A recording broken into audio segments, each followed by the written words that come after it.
Hey, look. Labels blowing up my line and got me missing calls. Told her you ain't gotta hit me till you licking. Feel like ZVF, baby, I be cooler than the mink weather. Make a Coke bottle, give me brain till I think better. Back up on my again, hanging out with Benjamin. Franklin got me stanking in the Lincoln, talking dividends. Look at what we did again. Brother DMG the poet. Y'all know what it is. Before we get into our spiel, I gotta do my spiel. Let me say God bless to all my Christian brothers and sisters. Let me say Hotep to my Kemetic brothers and sisters. I want to say Shalom or Shalom to all my Israelite brothers and sisters. I want to say Assalamu Alaikum to all my brothers and sisters in the NOI. I want to say Islam to all my Moorish brothers and sisters. I want to say peace to all my brothers and sisters in the nation of gods and earth, them 5%ers. I want to say what's up to all my Rasta brothers and sisters. Salute to all my atheist brothers and sisters. What's up to all my Abo brothers and sisters. Big what up to all my Naga brothers and sisters. Last and certainly not least, I want to say Jambo to all the rest of my brothers and sisters all throughout the African diaspora, be it here in the wilderness of the United States of America or beyond.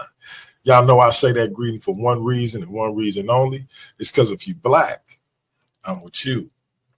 And I hope that you with me. Our different ideologies should not keep us from uniting. We can have unity without uniformity. And guess what, family? As hard as it may be, we can disagree without being disrespectfully disagreeable. With that being said, family, let's get into it.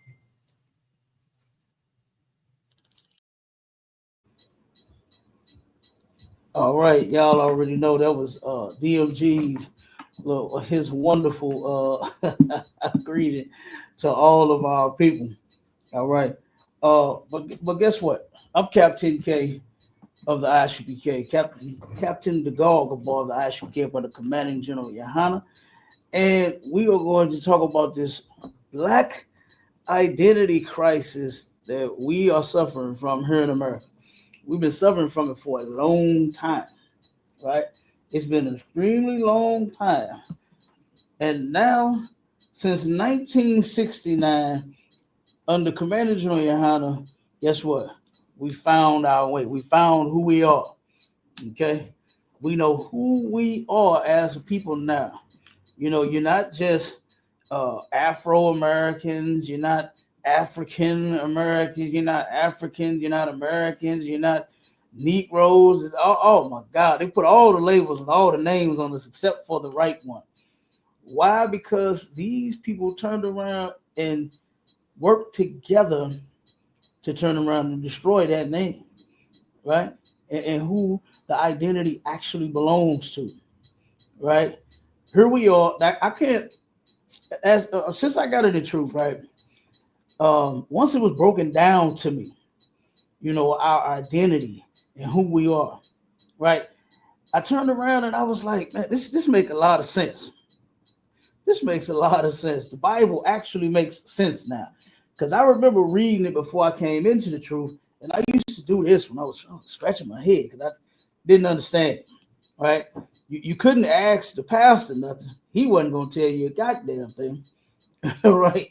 So, you know, he was just left to yourself to just believe whatever the hell he said about love. That was the only thing he was talking about, love and tithes. Okay? Matter of fact, they got a whole bunch of them coming out now, don't they, Marshall? Well, that's all they talking about is money. Yeah. That's all they talking right. about, tithe money, boy. I ain't giving a damn. When you give to the poor, you ain't doing nothing. Yeah. You taking away from yourself. That's what they saying. Like, come on, man. And I done had enough of the coonery and the buffoonery. All right. And it's a shame to see our people keep spinning them same wheels, boy. You know, keep spinning them same goddamn wheels, thinking that you are someone else on the planet when you're not. Go ahead, Marshall. You want to say something? Now I was gonna say, Cap, just to add on to what you were saying, they even got the ATMs in the church, so you ain't gotta go nowhere. You ain't got no you got you there is no excuse for not going to get them tithes in that ATM sitting right on the back pew for you. You can go get you can go get the tithe, buddy. He ain't leaving no excuses. But you know that's a crazy thing, sir. It's like Right, that is all of that nonsense is crazy. And then it's just a lot. It brings a lot of questions to mind. I'm gonna put the link in the chat for anybody that's on the TikTok or the fan base, the Instagram. You understand? If y'all want to come in and be a guest on the stage, go over to YouTube. Right now, it's on Paradigm Shift TV 314. Come on over.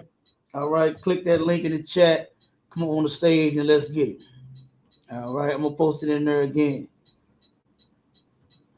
All right, because we have an identity. We have one, but we're suffering from a crisis to where we do not know what that identity is.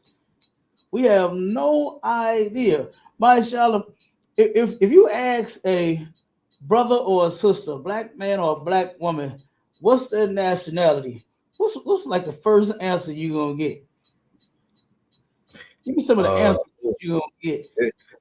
They either say, the one I get is we African. That's the first one they're gonna say is they Africans. You know what I'm saying? The second one that I probably get the most, or I hear people say a lot, is they really don't know. They really don't know who they are. Mm-hmm. You know what I'm saying? But God loves everybody, so you can assimilate to any culture that you want to. That's not true, man. It's not true. Well, those are two I get like first off hand search like. Right. You know one I done heard a lot was I'm a Christian. They say that a lot. I'm a Christian. Like, where in the hell is the father Christian? You understand? Where's the progenitor? Okay, the forefather Christian at? Where? Like, it's just insane. The things that we believe and it's because we have no identity. It's like you said, some of them gonna say African. Like, how do you even think you African, number one? That I will never understand that. Now they claim, now this is what they claim now.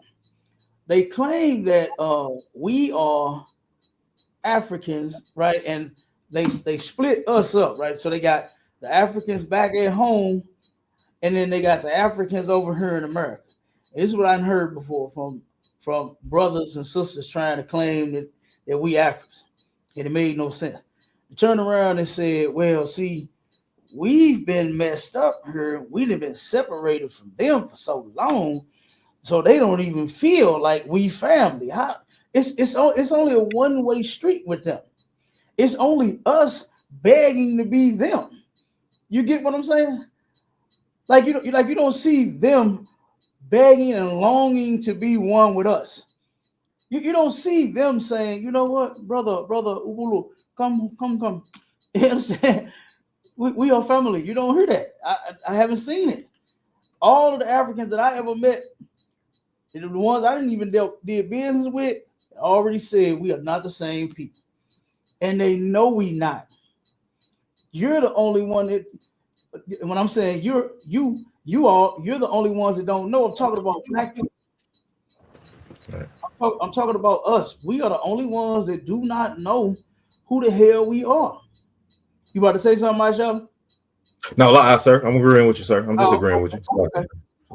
All right. Like I said, we're the only ones like that. And I got that layout. I just sent it to you, brother. So you should have it in the text thread. Come on, sir. Yeah. So we suffer from several different things here. There are several different components, okay, that contribute to our crisis, our identity crisis here in America. All right, several different things. And hopefully by the time we are done, you will understand and you will know your identity and you can start returning, you understand, to the Most High, to our God, and actually be his people the way he prescribed. Not in a vote, brother. That right there should have showed you the biggest. Oh my God, the biggest flop ever. You understand what I'm saying, my child? I already know, sir. Identity flop. And so was Barack Obama. Barack Obama was an identity flop. Now they was mad at Donald Trump for calling out Kamala Harris's blackness and pulling her black card that she didn't even own. You understand? That she don't even possess. He pulled her black card just to see just how black she really is. He said, wait a minute. He said, when did she become black? Like she's always represented another culture, another people, right? When did she become black? And they were really mad at that man for doing that. Me, I didn't care.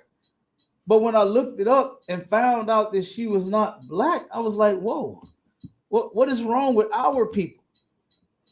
Why are we always so welcoming of everybody else?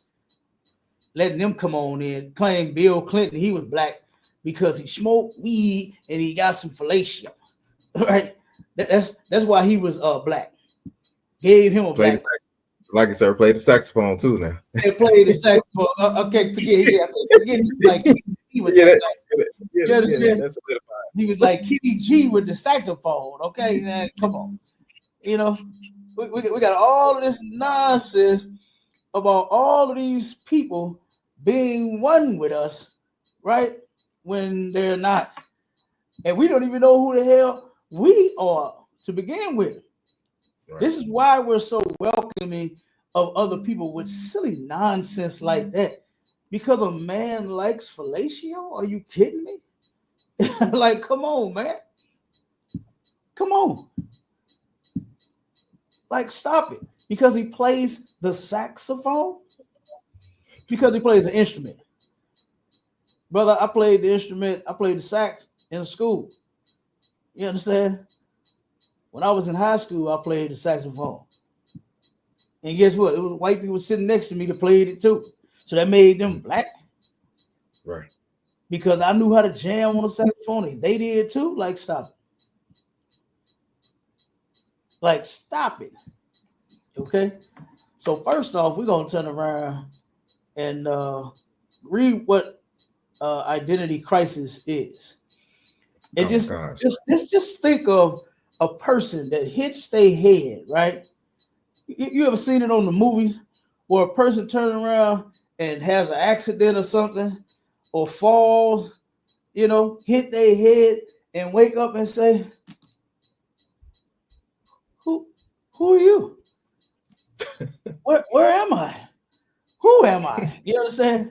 That's what happened to black people here in America, man. This place has caused us to hit our head. And then wake up. Now we wondering where we are, what we doing here, and who are we? That's what's going on. But read that definition for me out. Come on, sir. Identity crisis, a period of uncertainty and confusion in which a person's sense of identity becomes insecure, typically due to a charge in their expected aims or role in society. Oh, okay, so we turn around and a person is insecure with their identity and who they are, right? To where they turn around and they're like, damn, like what's going on? You ever see, like some of them get afraid in the movies. You ever seen it? They be afraid because they don't know who they are. And they're trying their best to remember. They're like, just like, oh, if I could just remember something. You understand? Like the person falls apart when they don't know who they are, right? And look at how we have fell apart not knowing who we are, man. You understand? I would love for somebody to turn around and tell me. Now, if we not, and now y'all know we going to the Bible. You know we going to the Bible, right? Matter of fact, give me that scripture. Give me that Isaiah 1 and 3. Come on, sir. We got to go there because this is what will help you get your identity back. You understand? Your nationality is found in the Bible. I know MC Hammer saying going up yonder, and you know when you go to church, you listen to Kirk Franklin and Yolanda Adams, and you stomp, and maybe I've been going through something that really got me down. You understand? I know you go and sing y'all ass off when y'all go to church. But you're doing the wrong thing. What you should be doing is looking at what's inside of the book. Okay? That's what you should be doing. You should be looking at what's inside of the book. Because that will turn around and, that'll stop all the singing. Right. That'll stop all of the tambourine playing by the men. And the men, I remember going to them churches before, and I remember seeing the men running to get that tambourine before the women get there. I done seen men charge the goddamn instrument table, boy, and all of them grab tambourine before them women. I was like, damn, why such a y'all play drums? You know what I'm saying? I was on them drums like that, you know, Right, yeah. Not no damn. That shit sassy. That shit sassy as hell. Like they Hey, but look, if y'all wasn't singing over the book, you would know your identity, you would know who you are, and you wouldn't be like what the definition says, insecure. You would be secure. You understand? Right. That's what you would be. You would be secure, man. You know? And I'm gonna read this scripture. Give me Isaiah 1:3. Give me that one. Come on, sir. In the book of Isaiah, chapter 1 and verse 3, the ox knoweth his owner, and the ass his master's crib. Mm-hmm. But Israel doth not know, my people doth not consider. Israel does not know, and they do not consider. You understand? Are you hearing what the Lord is saying? We don't even consider him. We don't even know the Most High. We just go to church. We think we know God because we sing it to him all day and all night, every Sunday, every event. But no, that's not it. That is not it. And I'm telling you, the answer lies in the Bible. It's there. The answer is in the book. And like I said, all because Yolanda Adams made some lyrics off of the words in the pages, you don't even know. You don't even consider. You just take being lost. You take being lost. You keep taking L's after L's after L's. You should be tired of being a goddamn loser. We've been losing forever with this religion, man. This religious mess has beat us into power. Think about it. Our oppressors giving us Christianity. So-called white man teaching us that. Wait a minute, hold on, my child. They're teaching us that God loves everybody. Oh. Isn't that what white people started teaching black people about the Bible? Mm-hmm. And do you know right now to this day, black people still believe that foolishness? If these people claim to serve God, why on earth do they act the way that they do? It's on the back of their money. In God, they trust. That's because God is the money. You understand? That's who the God is. Okay? Right. It ain't the Most High. It's not the God of the Bible. It's not the God who sits in heaven. Because you can see the things that he's done to even get the money. He stole it. He's a thief. And then he writes, in God we trust on the back of it. You didn't trust in God for you to get the money. You went and took it. That's not trusting in God, Mr. White Man. You understand? That's not trusting in God. That's trusting in yourself. All right? So here you go. You have two dumb animals, an ox and an ass. Right? And they know they master's crib. You understand? The ox knoweth his owner, and the ass his master's crib. But when it comes to Israel, which is blacks, Hispanics, and Native Indians, we do not consider. We don't even know. And then we don't even consider we're comfortable being slaves here. We turned around, and the next thing that has happened is Stockholm syndrome. Okay? Stockholm syndrome has got us, oh my God. Stockholm syndrome has a hold on our people. Good Lord. Matter of fact, I want to read it. Read it, my child. I'm going to get to it now. Comic-Con, sir. We'll get to it later. But just read Stockholm definition of Stockholm syndrome now, since we right there. Come on with Comic-Con, sir. Stockholm syndrome is a psychological response where a victim develops a bond with their captor or abuser. They turn around and you form a bond with these people. Look at the bond that we formed with Donald Trump and Kamala Harris.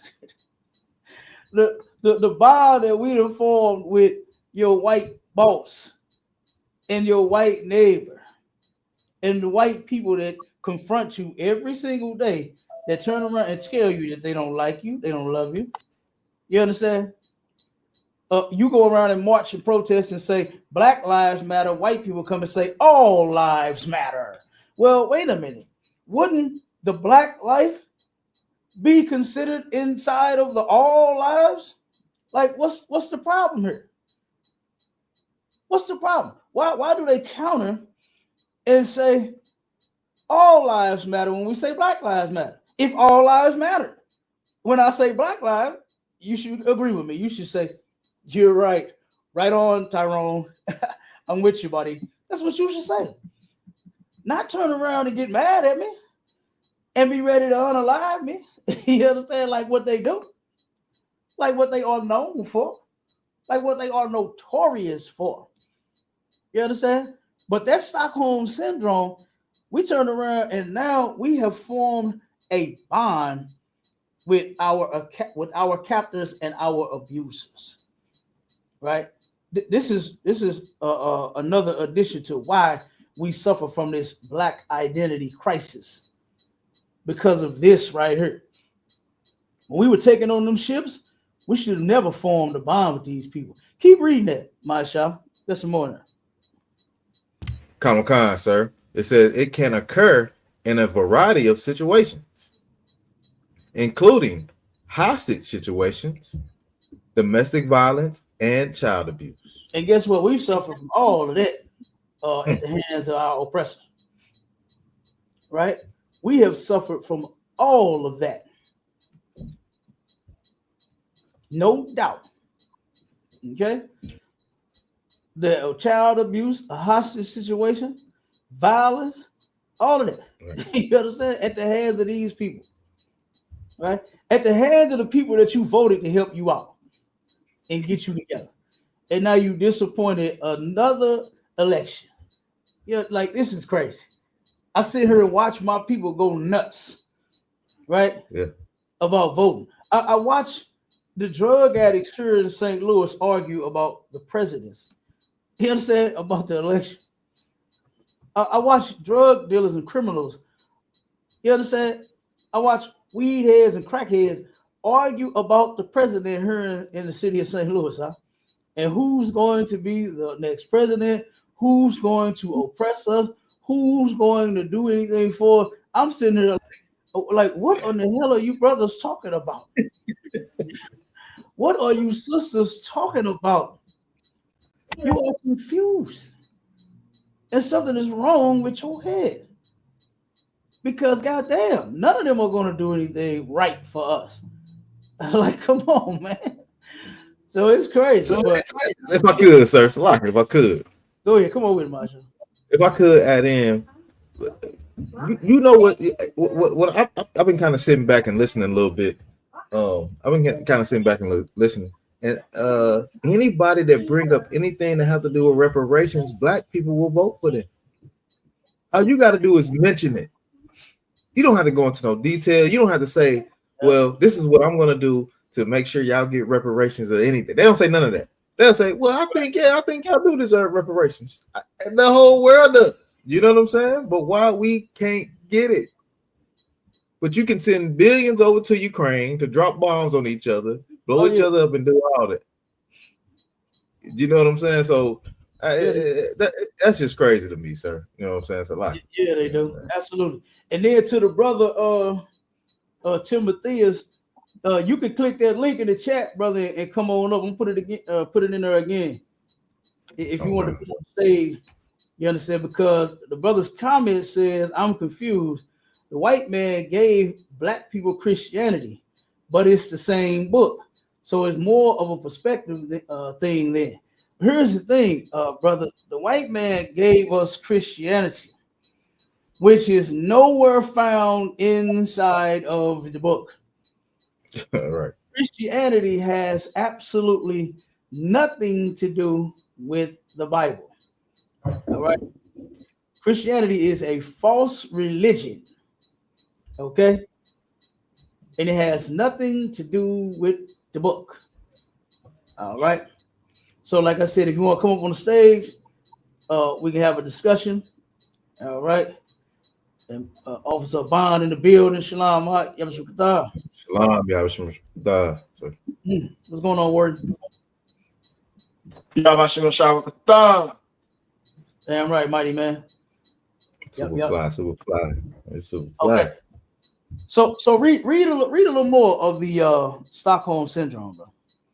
Come on, sir. It says including hostage situations, domestic violence, and child abuse. The terms come from a 1973 bank robbery in Stockholm, Sweden, where the hostages developed an emotional connection with their captors and even tried to protect them. Mm-hmm. That's crazy. Yeah. Oh, that's wild. That's crazy. You being held hostage, and you turn around and form a bond with the people that put guns to your head, duct tape around your mouth. You understand? Rope around your ankles and your wrists, and then now no, don't shoot, no. You understand? You protecting them. Like, that's crazy. Here they come to save you, and then you turn around and side with them, with the people that then took you hostage, that took you captive. Like, that is crazy. Brother, I was watching a movie. I can't remember the name of it, but it was about a dude who was kidnapping young women, right? I don't think that they were minors. I believe all of them were adults, but he was kidnapping them, right? Taking them to his house.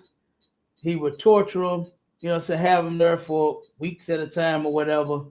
And then, of course, he would end up, RAPing them. And then after that, he'll let them go, right? And as he unchained them, after they wake up from the RAP, they turn around and unchain them, and they'll get up and try to get out the house. And then when they head toward the door, he got a bunch of plastic laid on the floor, right? He got a bunch of plastic all over the floor by the door. Then when they get to the living room, the couch where he's sitting at, they look at him and they get scared, they get nervous all over again. And then the man said, "Hey, go ahead. You're free to go. You're free to go. Go ahead." Turn around, get up, and then he'll hug him or try to kiss him or touch him one more time, and then he'll stab him. Right? He'll stabbing him and unalive him. One of the women turned around, and he and her both fell in love with each other. I was like, oh my God, what am I watching? She turned around, and when she got up to go, the dude was looking sad this time. He was like, just go, get out of here. She was like, no, I want to stay with you. We can be together. We can leave here together. We can go. I was like, what in the hell is wrong with this bro? This man just had you tied up in this basement, torturing you for a week, started playing with you and all this, and then finally he turned around and took it from you. And now you're saying you want to stay with him. I said, God damn, when I looked at this movie, I was like, damn, this is what we suffering from. This is the problem that we have, right? Because when we were so-called freed by America in 65? What did we do? Where us go? Us don't know nothing. Us don't have nothing. You understand? Like we turned around and wanted to stay with these people instead of all of us leaving and building our own community, doing our own thing. We did that for a while, though. We did do that for a while. A lot of us did. Separated, had our own community, doing better than them, and they couldn't take that. They made sure that they destroyed that. Right along with our name. Okay? And our identity is Israel. We are Israelites, not Black and African American and all of that, all that nonsense. Afro American. They called us Afro after a hairstyle, brother. That's insane.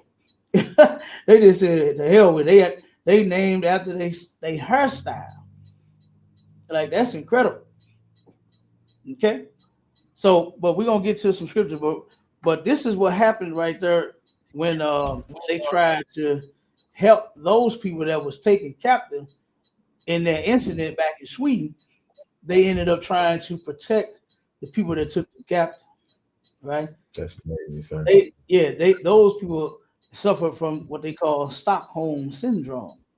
All right, so keep going. All right, Khan.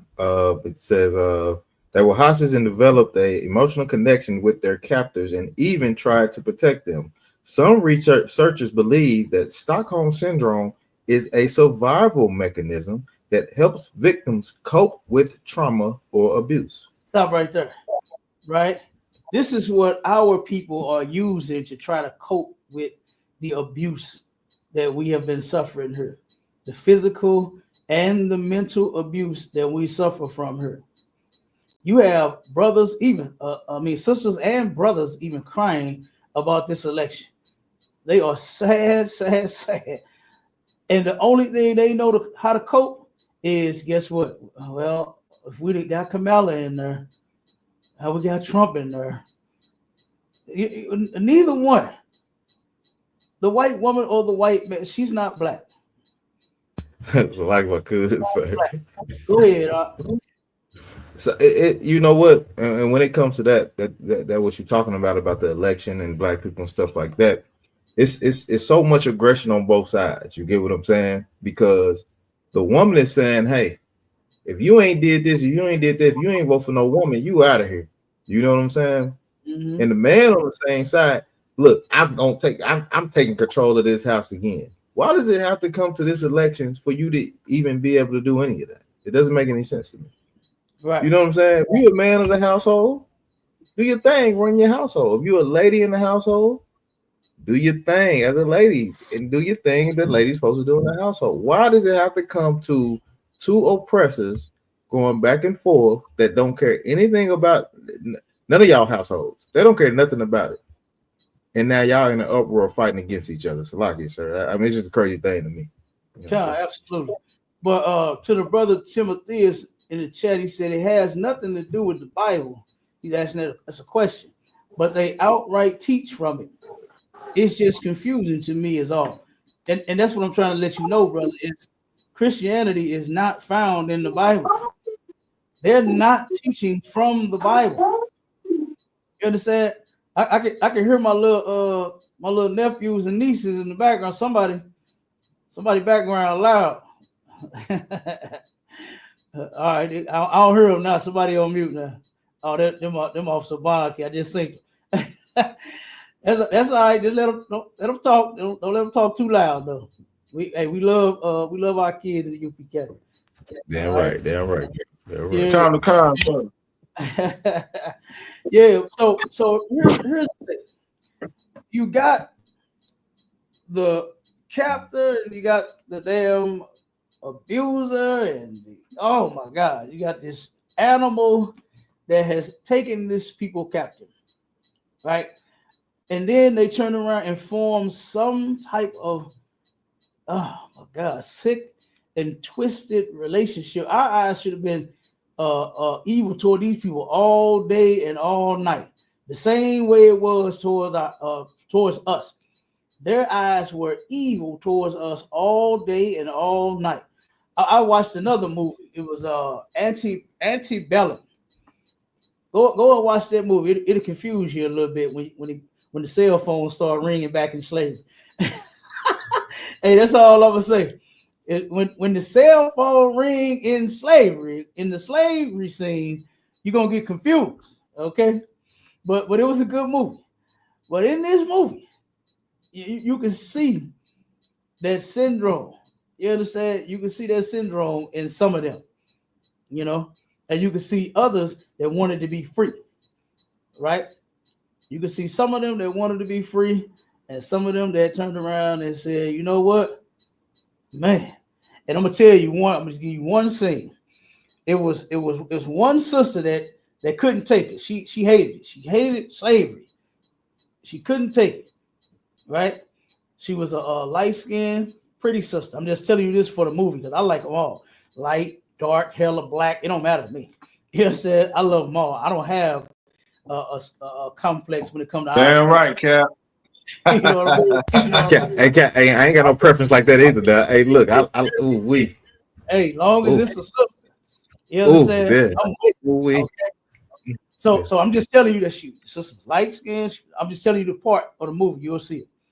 Light skinned sister gets to the plantation. She can't take it.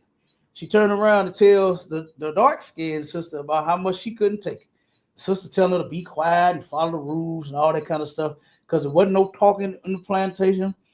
Wasn't no talking amongst each other on the plantation. You had to be quiet all day. The only thing you can do is sing and whistle.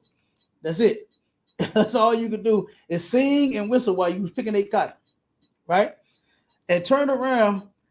She goes to they had the soldiers come back, right? And they had a big dinner for the soldiers, right? So they turned around and they said, look, these women, they for y'all too, for whatever you desire, right? Talking about all the sisters. The sister turned around and one of the soldiers tell her, hey, come here, girl, come here. She go, you can tell her she had an attitude on. Like I said, she hates slavery.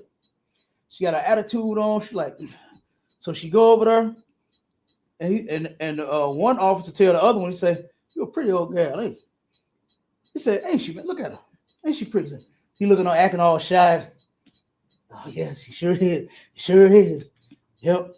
He said, hey, go ahead. Go ahead. Go do your thing. Take her. She goes to the back with him. Right? Now here she go thinking she done formed a bond with him. He come into the room. She says, what's your name? We haven't formally met. This broad acting like she on a speed date or something. She done forgot real quick that she a slave. She thinks she's on a speed date. He tells her, Daniel. She tell him her name. Right?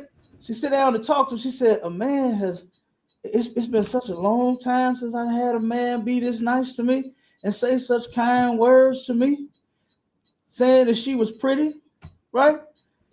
Turned around, and after they had their conversation, he said, when I walked in this door, he said, what made you talk to me?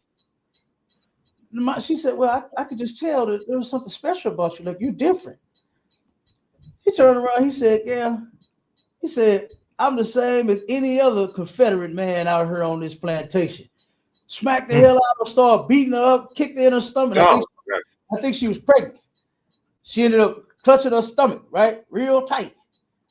Turned around the next day, she was late for being at work.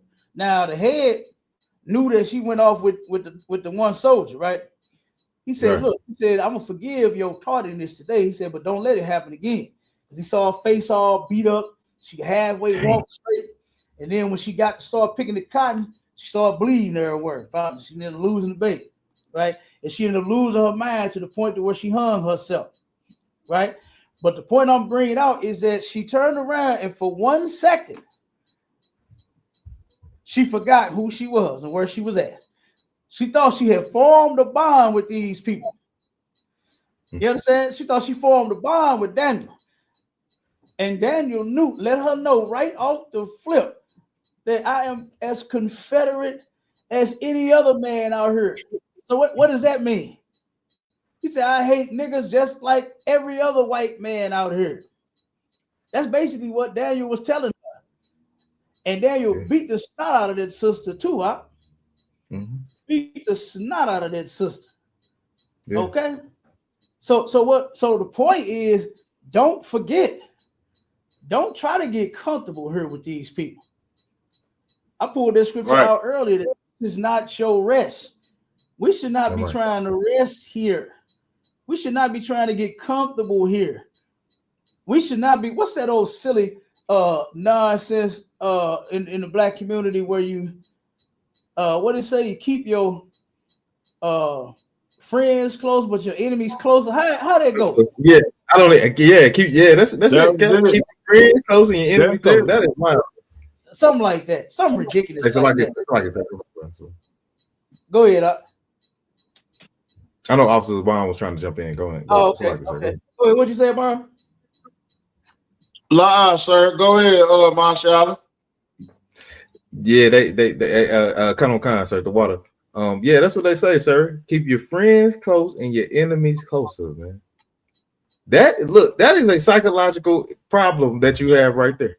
Yes, that's why I mentioned it. Come on, keep going.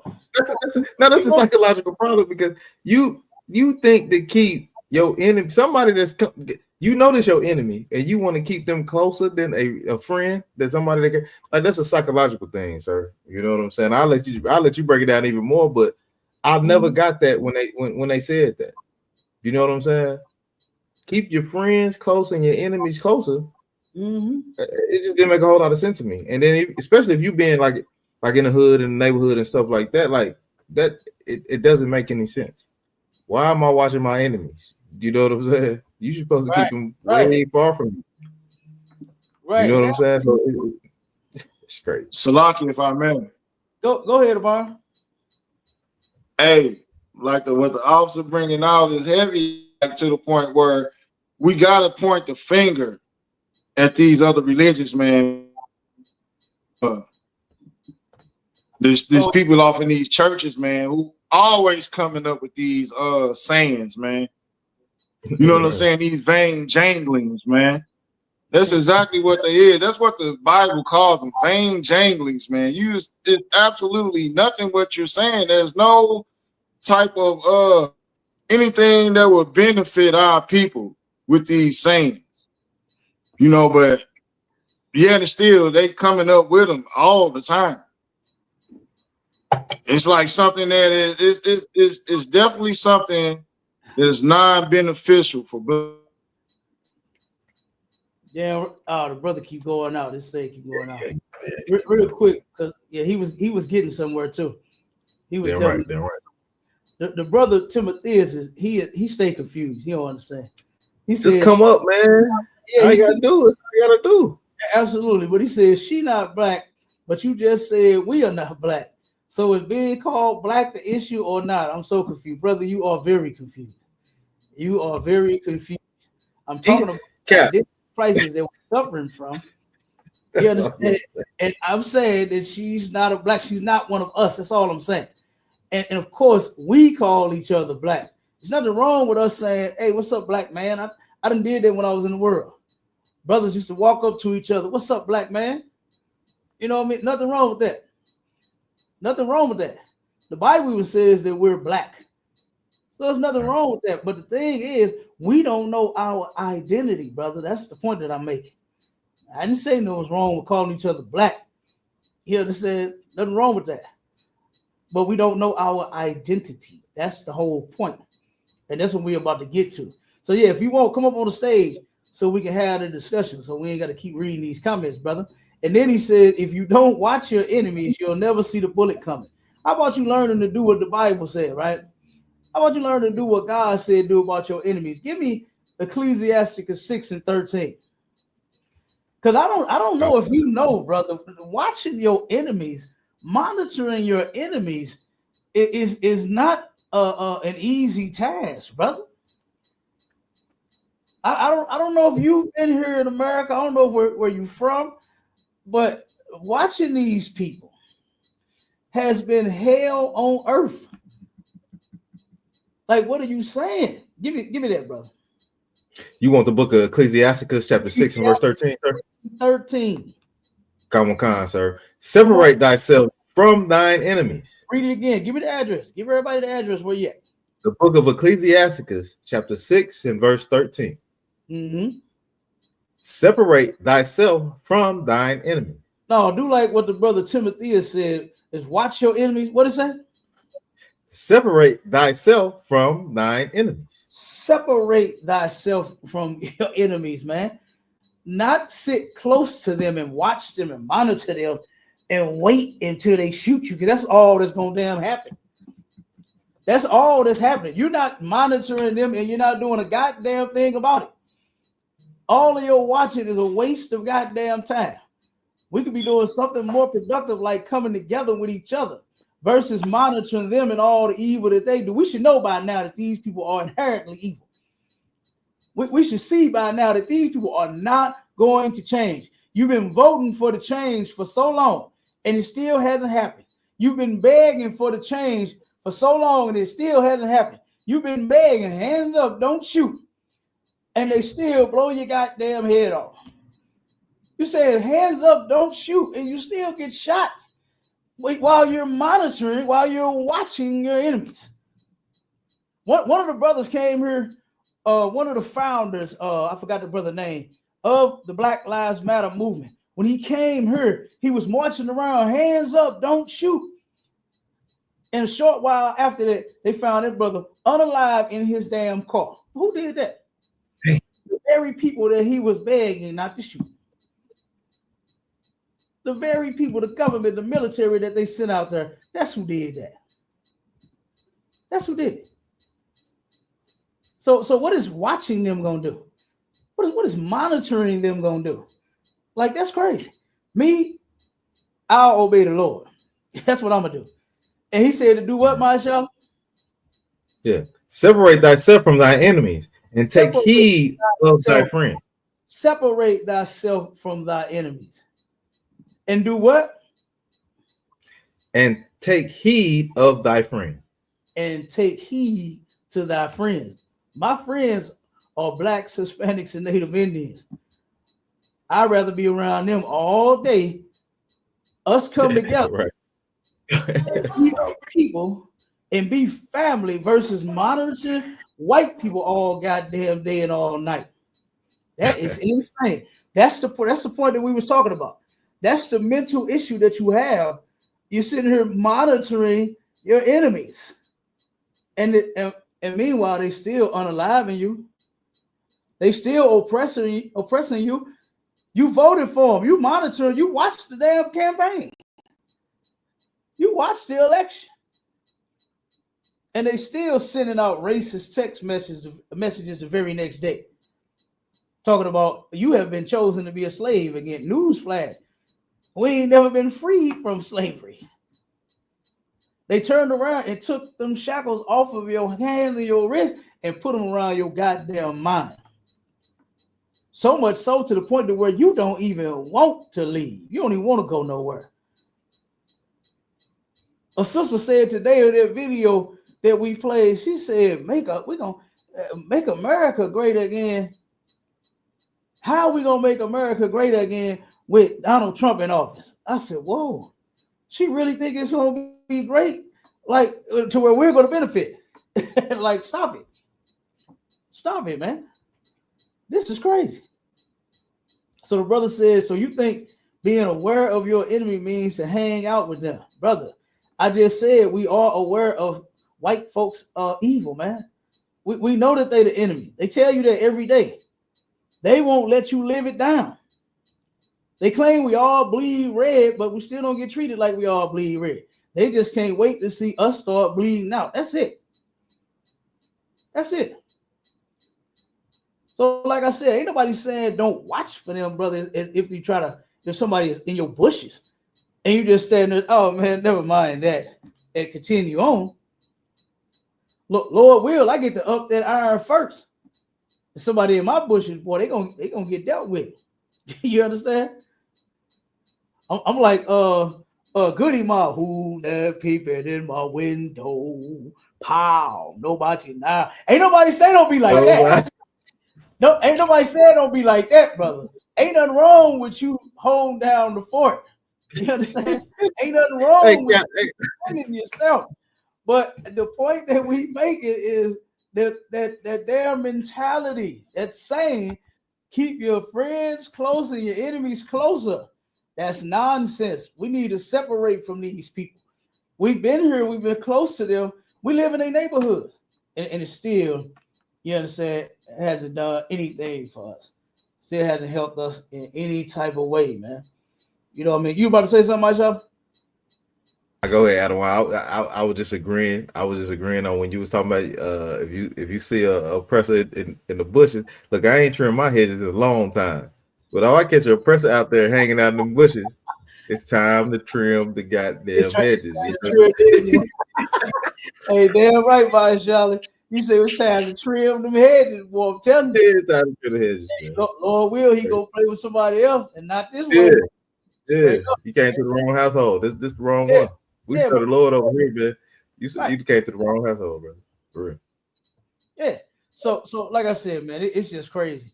It's how we think, and we really think being here with these people was some sort of blessing. Like, this is insane. Let's jump back to the layout real quick. Come on, sir. Come on. Mm-hmm. Let's jump. All right. It says some researchers. So we're still on Stockholm syndrome. It says some researchers believe that Stockholm syndrome is a survival mechanism that helps victims cope with trauma abuse. Victims may develop Stockholm syndrome by showing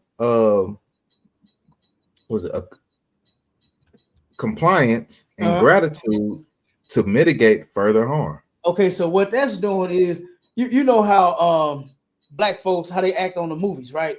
On all the slave movies. It's yes, sir, master. Yes, sir, master. I have to do it right now. I on it right now. I have to get it, master. No, yeah.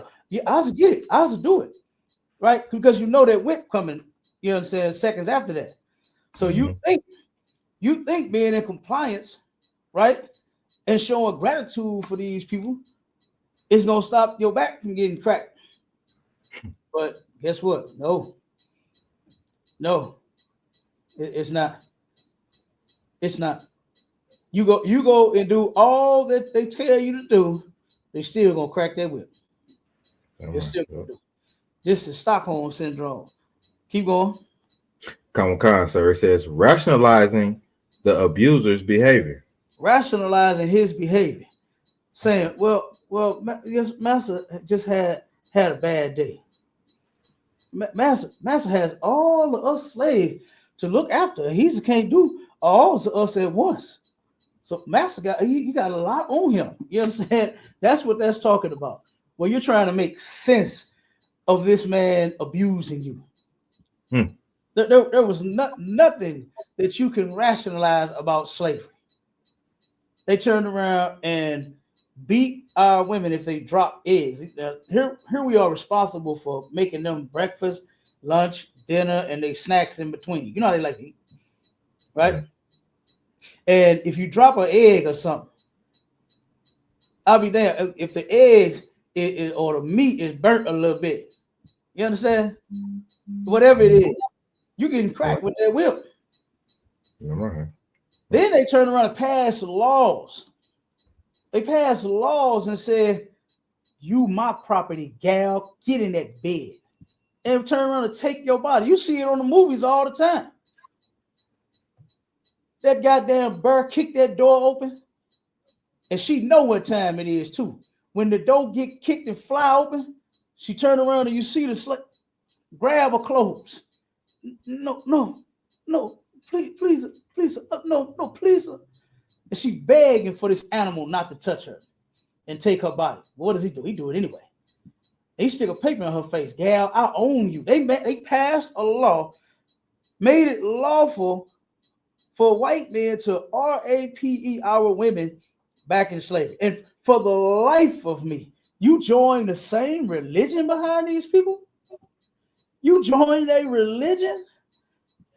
You know they went to church in slavery.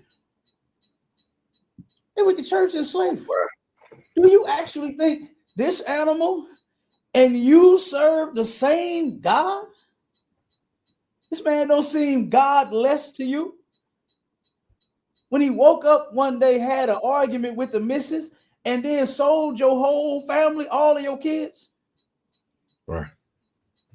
Took your husband, put him on another plantation. Took your wife, put her on another plantation. And then here you are trying to rationalize, well, Master was mad at Mrs. He was mad at Mrs. Millie.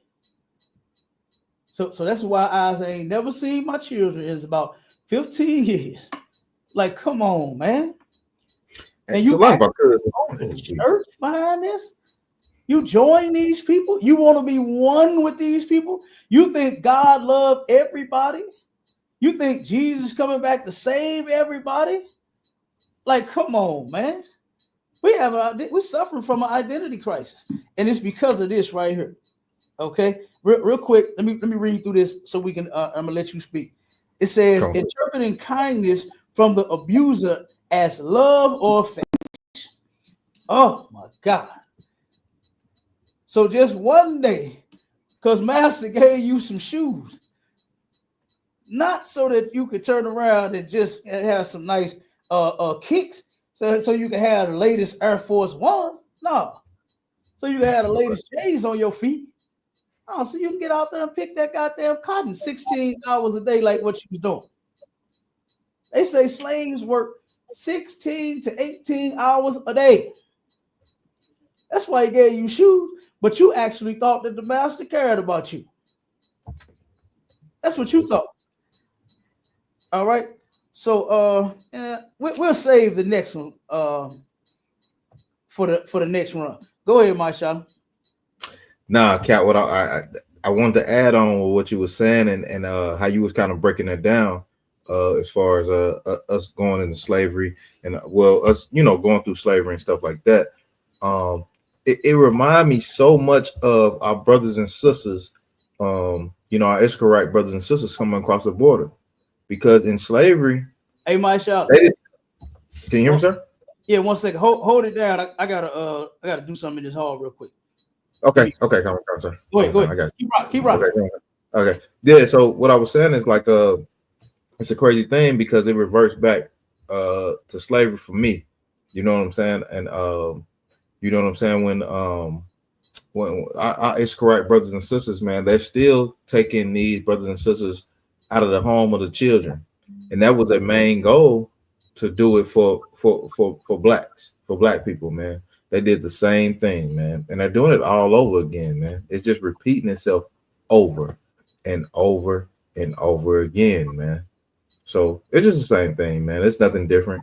I don't know how like you say, we should not even be with these people, man. I mean, go make your bread, do what you got to do.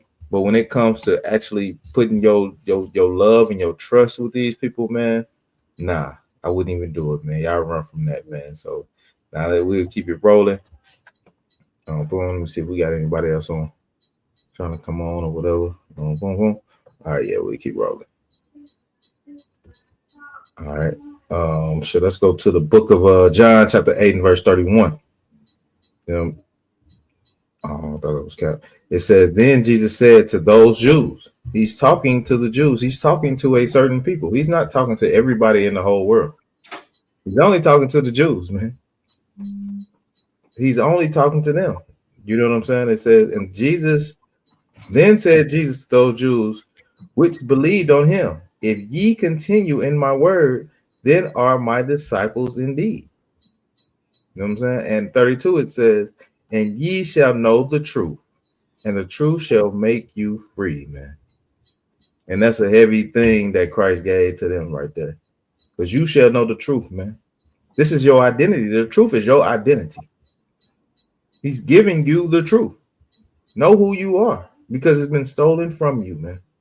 And Christ came back to give you your identity. Oh, Salaki said, my bad. Salaki down. I'm with you. Go ahead. Yeah, I mean, you jumped a little ahead of me, but that's all right. Oh. I ain't trying to do that. That's all right. You know what the scriptures say? We're of one accord. You understand? Yeah. You just read the scripture out of place, but shit, it was on point. You understand? Okay, guys, my bad. It's like it. I ain't tripping at all. Okay, but yeah, we're gonna get back to it. Before I get to the scripture, I want to play this quick little clip here.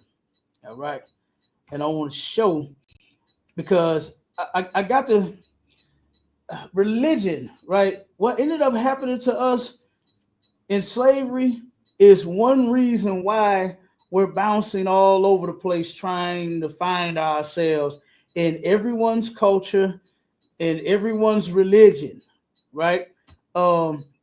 Just think about what's his name? Drew, the Honorable Drew Ali. Noble, right? They call him Noble Drew Ali. Ooh, that's right. Drew Ali, right? This brother turned around in his religion. He has us calling ourselves Moors, right? Saying that we are Moabites. And when you go into the Bible, the Moabites are the Chinese, right? They're saying that we come from those people, which is not true. Then he has us reading the Quran, which is from the Arabs. So we're supposed to be, our identity is the Moabites, the Chinese, and then our religion is the goddamn religion of the Arabs, which is Islam. And that's crazy in itself as well. That is insane. Here we are in America thinking that we Christians like white Jesus. The white man gave our people back in the day a picture of a blue-eyed, blonde-haired Jesus, right? When the scripture says that Jesus Christ has a nappy afro and he's blacker than Wesley Snipes. But our people turn around and we're trying to be white people. That's what we're trying to be, right? When it comes to that Christianity. All of these different Buddhism. You got our people that's in Buddhism and Hinduism. We're in all the religions. For the life of me, you think that you are Africans and you Kemet and you Egyptians and you all of this nonsense. No, you not. You know what gets me about that, Mashallah, is that none of those people actually try to join together with the brothers and sisters that claim, the ones that go and get the ox tatted on their face and their neck and their back, wearing the ox around their goddamn neck. Don't none of them people, I ain't seen none of them wearing no ox. I ain't seen damn commission wearing no goddamn ox. I ain't seen none of them people out that's repping that mess the way that our people do.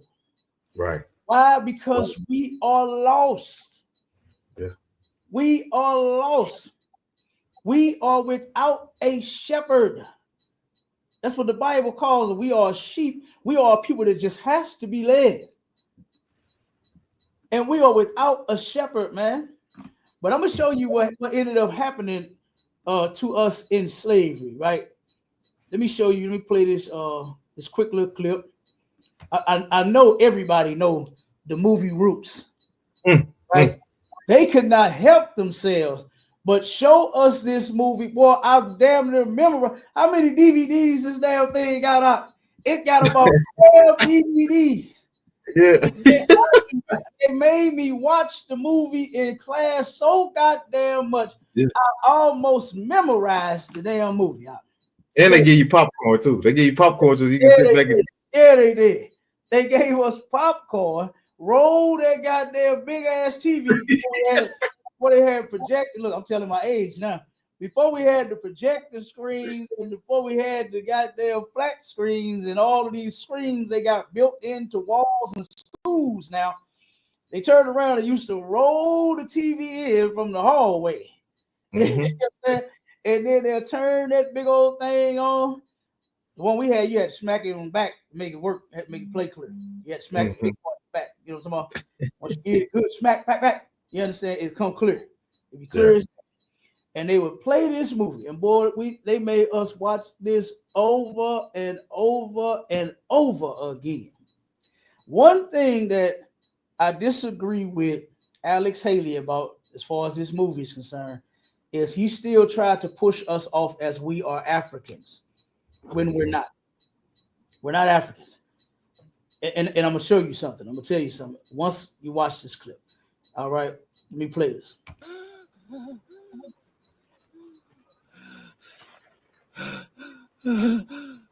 I want to hear you say your name. Your name is Toby. What's your name? Kunta.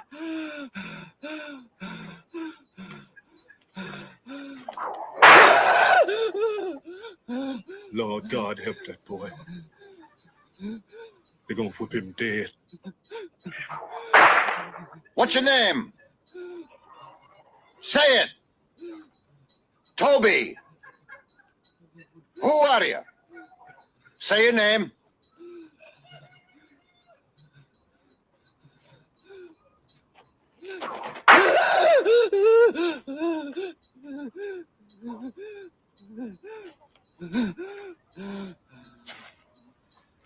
What's your name? Toby.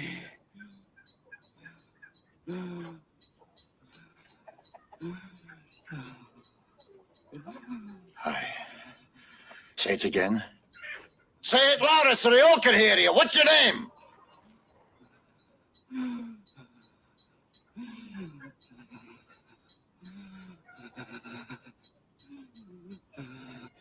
Toby. My name is Toby. Hi. That's a good nigger. Cut him down.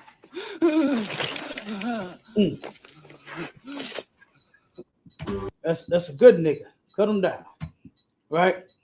So what this part represents right here, and what a lot of people can't see and understand about this, is that this represents our oppressor, the so-called white man, beating our identity right off of our backs.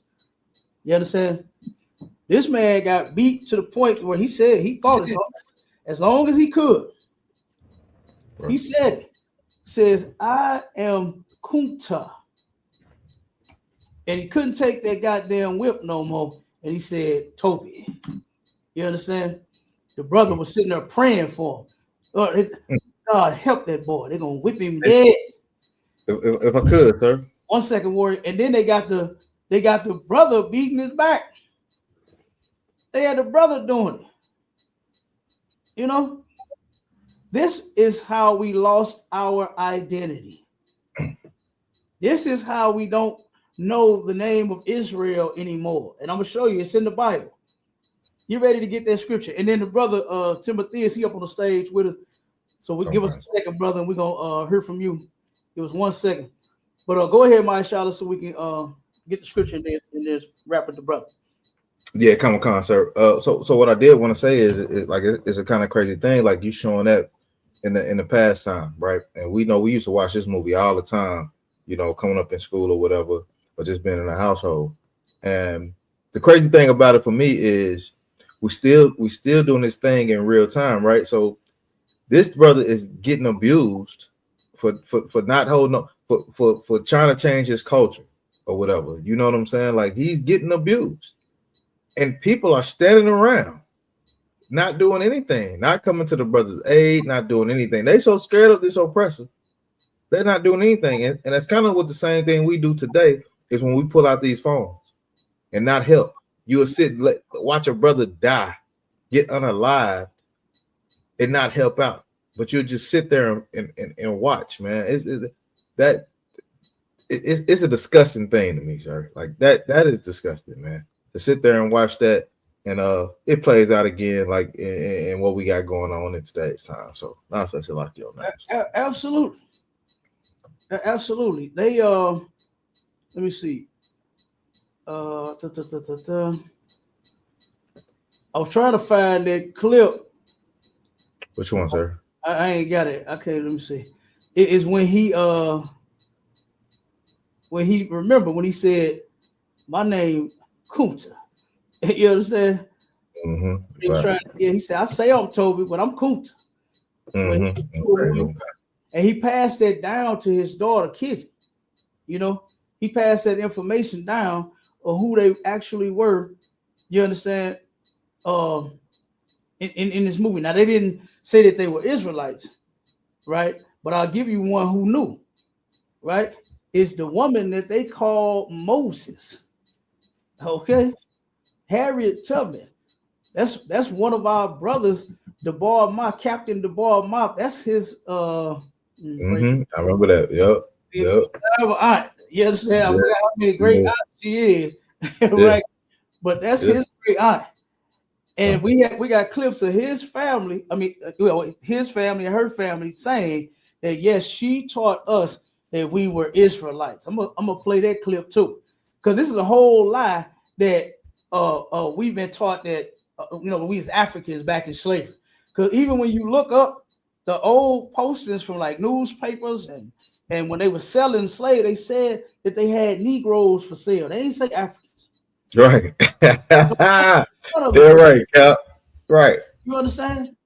They're right. So I mean, man, I'm telling you, this is deep. But go ahead, brother. Hold on. Let's see the brother. Timothy is shout out right on. I was saying I don't know what happened to y'all live because I'm gonna share my screen right now. You can see that's what it say now. It says that y'all are no longer available on YouTube.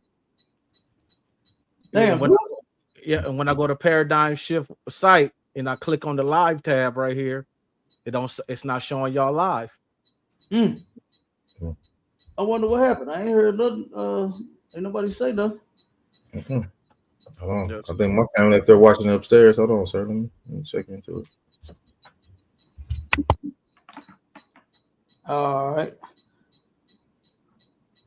That's all right. We're gonna keep rocking. It's recorded. Okay, so okay. Nothing else. I'll save it, download it, and I'll re-upload it. Yeah. Let me copy the link right now. I'm making y'all aware making y'all aware right now that the water. Because a shout out to the whole Paradigm Shift. I rock with the Paradigm Shift, DMG, the law firm, Craig, Nico Wash, and the whole get down. Yep. And right. So what you confused about, brother? What got you confused?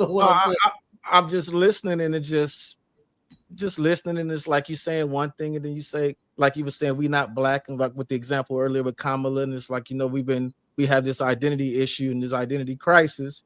We not black. We've been told that we was black, and we really this. And then when it came to Kamala, it's like, well, she ain't even black. So it's like, which one is it? Is it an issue or is it not? That's what I was saying with that. I can't even see I can't even pull up the screen now to even see what I was saying before because, like I said, the video was down on my side. Okay. You have to figure out what's going on. Yeah, when I refresh it, it just takes me back to the home screen. Okay. No, it takes me back to video unavailable. This video has been removed by the uploader, and the uploader is you guys. Right. I'm gonna see what's going on. Let me see. Right, because it's still showing that. Like I'll put my screen back up. I'm gonna hit refresh so you can see it. I hit refresh, boom, it popped up again. Yeah. I hit refresh, boom, refresh. You see what I'm saying? I don't know what's going on. I just want to make y'all aware of that. Okay. Yeah, right on, brother. I appreciate it. We appreciate that, brother. We appreciate it. But the reason I clicked on is because the title grabbed my attention because I'm a person that wholeheartedly 100% absolutely agrees that the so-called black people in the United States has an identity crisis. I do 100% agree with that. And you can see it by all of these factions that are being broke off, from the Moors to the Kemites to the Israelites. There's all factions being broke off of an identity, as you mentioned, that we don't even know what that is because it's been taken from us. Now, I'm a person that believes that we should stand on the culture, like I had mentioned that earlier in the culture. Yeah, the black identity is definitely the creation of the oppressor, but the black culture itself has been cultivated by us here over the last 300-400 years that we've been here, and that culture is organically and authentically ours. You say what culture is? What culture is that? That's ours. That's why I use my air quotes. The black culture, the black American experience, is authentically ours. It's literally something that we've shaped through all the oppression, all of everything that we've been through on this soil, we have developed a culture in that. And the problem lies in is that culture was built on togetherness, brotherhood, unity. And at some point it fractured and splintered, and you get all of these different factions. We even got people contradict themselves all the time. Like, for example, a contradiction I hear people make all the time is when they some of these rappers and all of this stuff out here looking ratchet and ghetto, and people will say that's not our culture. See how they look how they doing us. They trying to present us as all of us is this way and this, that, and the other. But then as soon as you see a white person doing it, Vanilla Ice or Marky Mark, or they got what's the little girl named, the Bad Baby Catch Me Outside girl, you see them doing it, it's like, oh, look at them white people trying to be black. So that's a contradiction. You can't say in one breath, this is not what our culture and it's not ours. But then when you see someone else doing it, it's like, oh, they're trying to steal it from us. Well, if I could, not to cut you off, brother, but I think what you're doing is you mixing things, right? Right, saying, okay, rap, right? Let me ask you something. Drugs, where did they come from? Is that a part of black culture? That's what rappers often rap about, right? They often rap about keys and medicine always been around. Hanging on the block, pocket full of rocks and socks and all this nonsense, right? Where did the drugs come from? The drugs have always been a thing. Medicines have always been a thing. I ain't saying nothing about no medicine, brother. I'm talking about drugs. That's all drugs are. Is medicine. It's the abuse. It's the abuse of medicine. You mix it. You mix. No, I'm not. Drugs. I ain't talking about no drugs medicine. Are the abuse of medicine. What's that thing? Sipping on a suburb medicine. How did black folks get the drugs that we got here today to make them songs off of? All these keys that we getting from Noriega, and we shipping this over here, and we doing this. Oh, you're talking about, okay, that's what you're saying. I see what you're saying. Where do we get that from? Right. We got Noriega and all of that. They had slaves and all of that shit from there too. So that can technically be considered our culture. Where did the drugs come from? Colombia. Where the drugs come from? Who brought the drugs here? Let me see. Who put it in the black community? Who put it in the black community? Okay, now that's a specific question. Okay, that's a little more specific. Okay, the FBI. Mr. Black Man himself, J. Edgar Hoover. J. Edgar Hoover was a black man. The white man gave black people drugs. No, right? Black man gave black people drugs. They flooded our community with the drugs. You just said the FBI, the government, all J. of them. Edgar Hoover. During that time, J. Edgar Hoover was the director of the FBI. They flooded our community with the drugs, right? Mm-hmm. So we started using it and started selling it. Mm-hmm. And now we rapping about it. Mm-hmm. Is that black culture? Yes. No, it's not. No, it's not. Yes. If drugs was forced on us, if we were forced to turn around and say, hey, man, go, and when I'm saying forced, right, I'm saying that they convinced us, right? Not like they put a gun to our head and say, get on the corner and sell this dope. They turned around and said, hey, man, you poor anyway, man. Go ahead and sell this dope, man, and make this quick money. Watch how fast you get it. Watch how they come to you. Watch how all the women come to you and all the men are strung out on this door. They're going to bring all their 10s and their 20s and their 50s and their 100s to you. They're going to get their whole paycheck and bring it to you, and you're going to get paid. If this was designed by white people, how is that our culture? How is it designed by white people? Because you do know, let me explain something to you. I forgot, I got to look up. Commerce is not invented by white people. Selling stuff is not. We ain't talking about commerce, brother. That's why I say you mixing things. No, I'm looking at it directly. You mentioned the music, right? Uh-huh.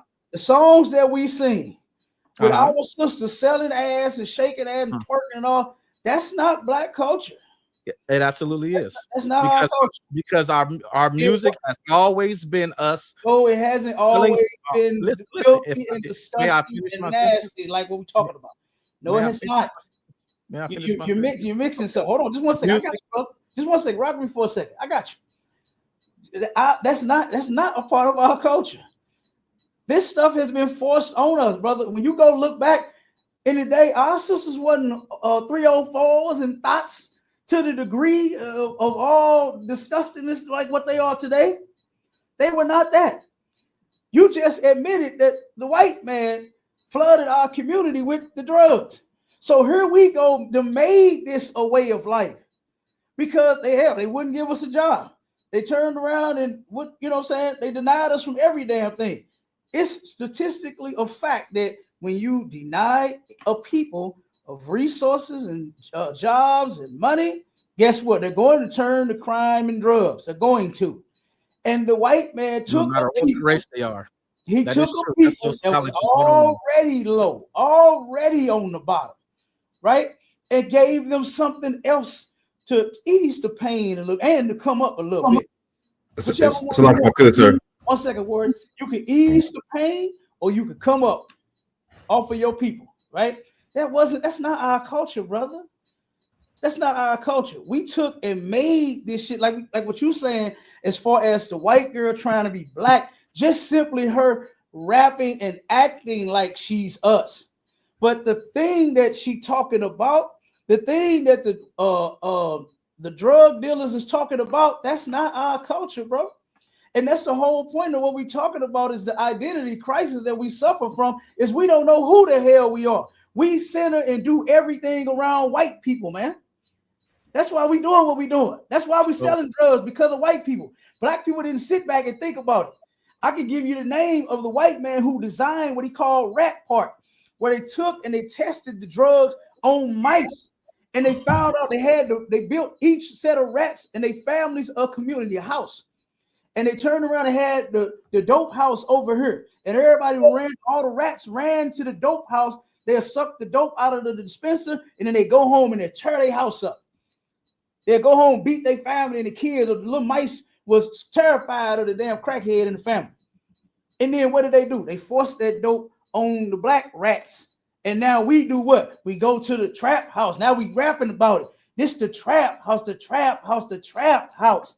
Time to check my trap house, right? That's not our goddamn culture, man. That's not our culture, brother. Now go ahead, you can rock. The reason it's absolutely our culture is because our music has always been us telling our story. And our story has always been us telling the lives that we live. That's what used to make hip hop and rap and all music authentic. Now, something you said earlier about our women sisters ain't always out here being thoughts. Look up a sister named Lucille Bogan from the 1920s. She has a song called "Till the Cows Come Home." It is the filthiest song you'll ever hear in your life. It's filthier than Sexy Red, and it's from 1920 something. So it's not new. None of it is new. None of it is new. Ain't nothing new under the sun. that type of get down.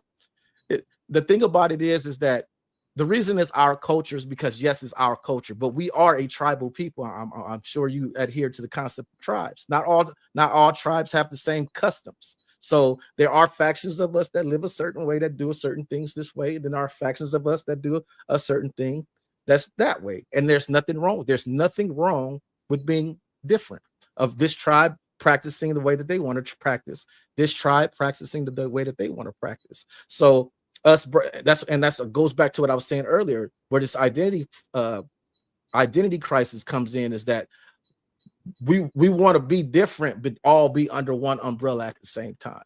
And that's where the crisis comes in, because this group wants to tell this group they're wrong. That group wants to tell that group they're wrong. They want to say, I'm right. No, I'm right. You wrong. I'm right. And that's where the confusion and all of these different identities come from, because we've been conditioned, as you mentioned, like with the whole, when you show Kunta getting whipped on the back, we've been conditioned into being lumped together. And we've been lumped together for so long that in breaking apart, we don't know how to break apart. We want to still be together. We still want to say we're black people as a whole. Black Lives Matter. We want to all say we're the same when we say Black Lives Matter. We're all the same. All skin folk is skin folk.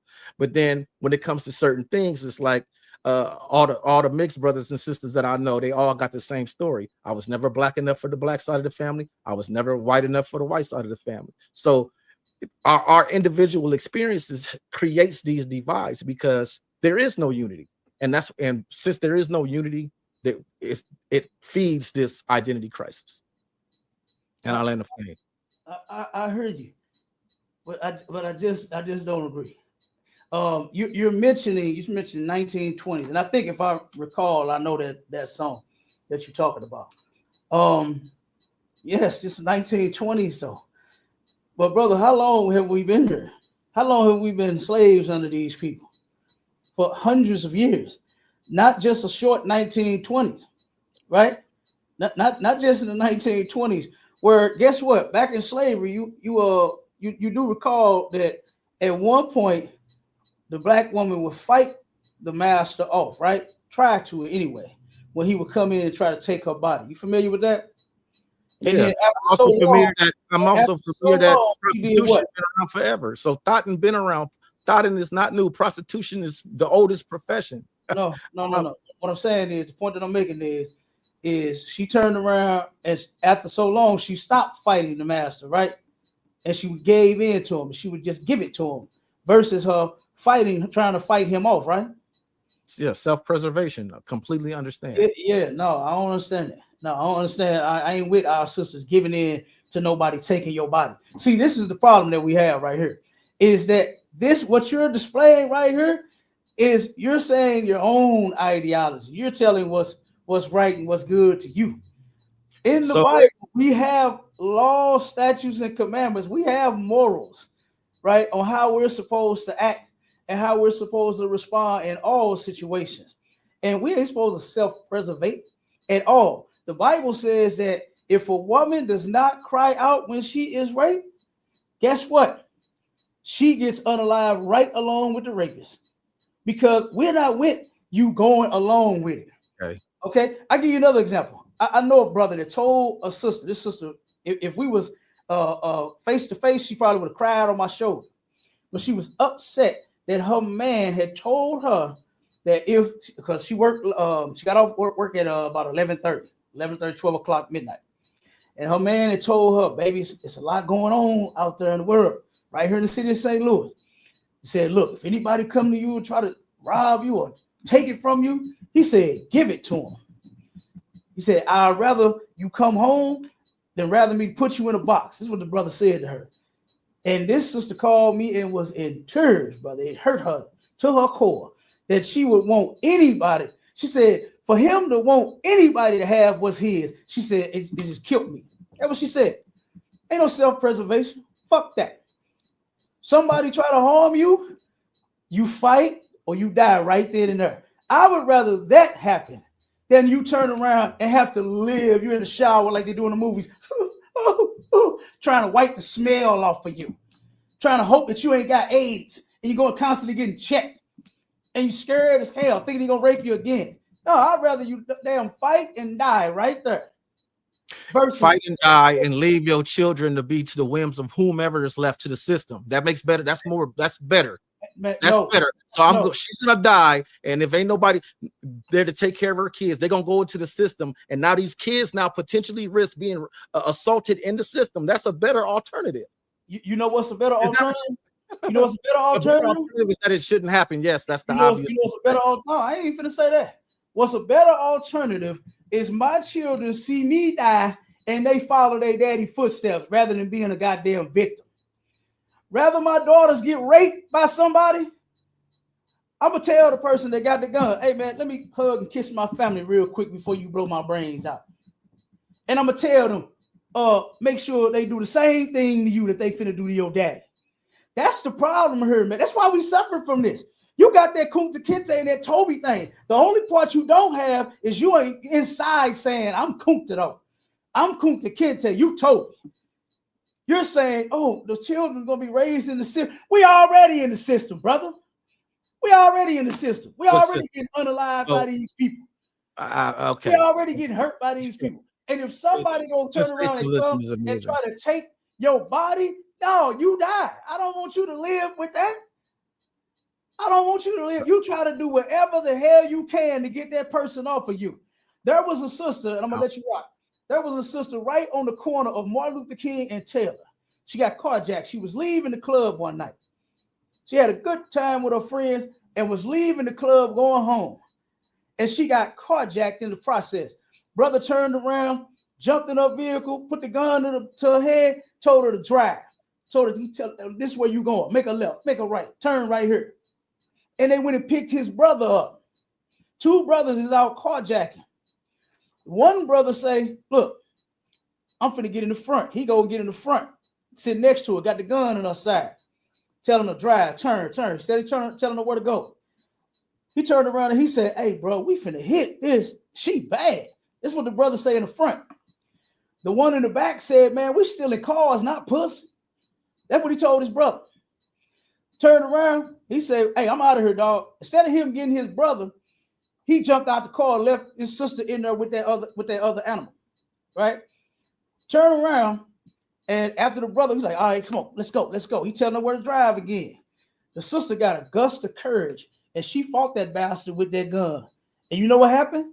She lived, and she turned around and did not get raped. She didn't get assaulted at all. And I'm proud of that sister for doing that versus just driving to some spot and let this man rape you. He probably got AIDS. Now you finna have to live with it. Now you're going to be sick your whole goddamn life. I'm proud that sister turned around and fought that animal versus giving in to him, brother. I don't know what you're talking about right now. You suffer from identity crisis. You say you are a deist, right? Lucky. You suffer from an identity crisis as well. That woman was very lucky.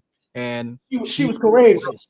She was lucky. She was courageous. She was lucky. She was brave. I give her that too. She was lucky. She was brave, but she was lucky because he could have easily boomed and been a necrophiliac. Hey, that's all right. She took that chance. She took the chance. You know, that sister had more balls than you. That sister had more balls than you. I don't know that woman. I don't know that woman enough to know her. No, I don't know that woman's enough to know her circumstance. I don't know what she got to live for and what she don't got to live for. Me, myself, personally, I have small children that I can live for. I got small children. What I can live for my children. I'm saying, but I'm not like the black man that walk away from their kids and knock up all. I ain't saying you are. I'm not one of those. Say you are. You don't look like one of the brothers that are. But we're talking about a life or death situation. A life or death situation. If somebody breaking my house, we tussling and shooting at each other, and one of us got to go. That's just how it is. That's that. But me being in the house. But why are you saying he's so lucky? She's so lucky that he didn't end her life. Because he could have shot her. That's so not what? Not they can shoot you. Why you getting shot at in your house? Absolutely. So do you stand there and not shoot back? All I'm doing is stand there and not shoot back. No, I'm saying I'm acknowledging. You're going to shoot back, right? Yes, I'm acknowledging all. So at any time, do you turn around and tell if a gunman, God forbid, we'll just put it on somebody else, just a random girl being captured by a man, right? And then you're there to witness this. Would you turn around? I'm not involving myself in a stranger. That's me. Huh? I am not involving myself with a stranger. My name is Bennett, and I ain't in it. That's all. No. I'm saying the daughter. The man has the father is there, and the daughter is there, and the man, the criminal, is there, and the criminal has a gun to the girl's head, and the criminal said, "I'm about to take this." The father's advice is going to be what? What's going to happen?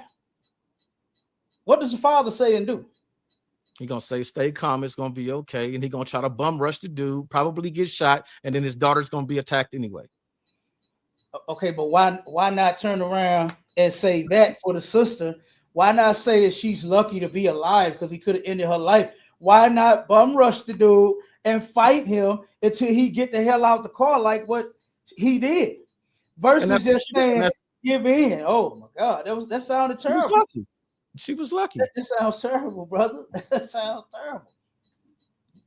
That sounds terrible to sit here and say that she should just give in to that. I'm not gonna sugarcoat anything. She was lucky. It could have turned out either way. She flipped the coin, and she decided to flip the coin, and she got the outcome that was desirable for her. That's a beautiful thing that it turned out that way for her. It could have turned out a whole lot different. And and that's the difference. I am acknowledging both sides of the coin exist. But see, here's the thing right here. The coward side of the coin don't exist for me. That's the difference. That don't exist. Being a coward, that's not an option for me. You understand? Me fighting or dying for my life. Now that's the option. That's the only option. But being a coward and giving in, talking about a person could possibly end my life, that's what you're going to have to do. That's what you're going to have to do. because you're not about to do what you are trying to do. I'm sorry. I'm sorry. And sisters should do the same goddamn thing. That woman herself even disagree with you. I'm trying to think of that. She cried because her man told her to give in to it. That hurt that sister feelings. And I'm sure you would probably hurt somebody's feelings too if you give them that same advice. Because that's what it sounded like you would say. You would say the same thing, that you would rather see your family. Because you said, well, they're going to be in the system. And then the system going to abuse the system.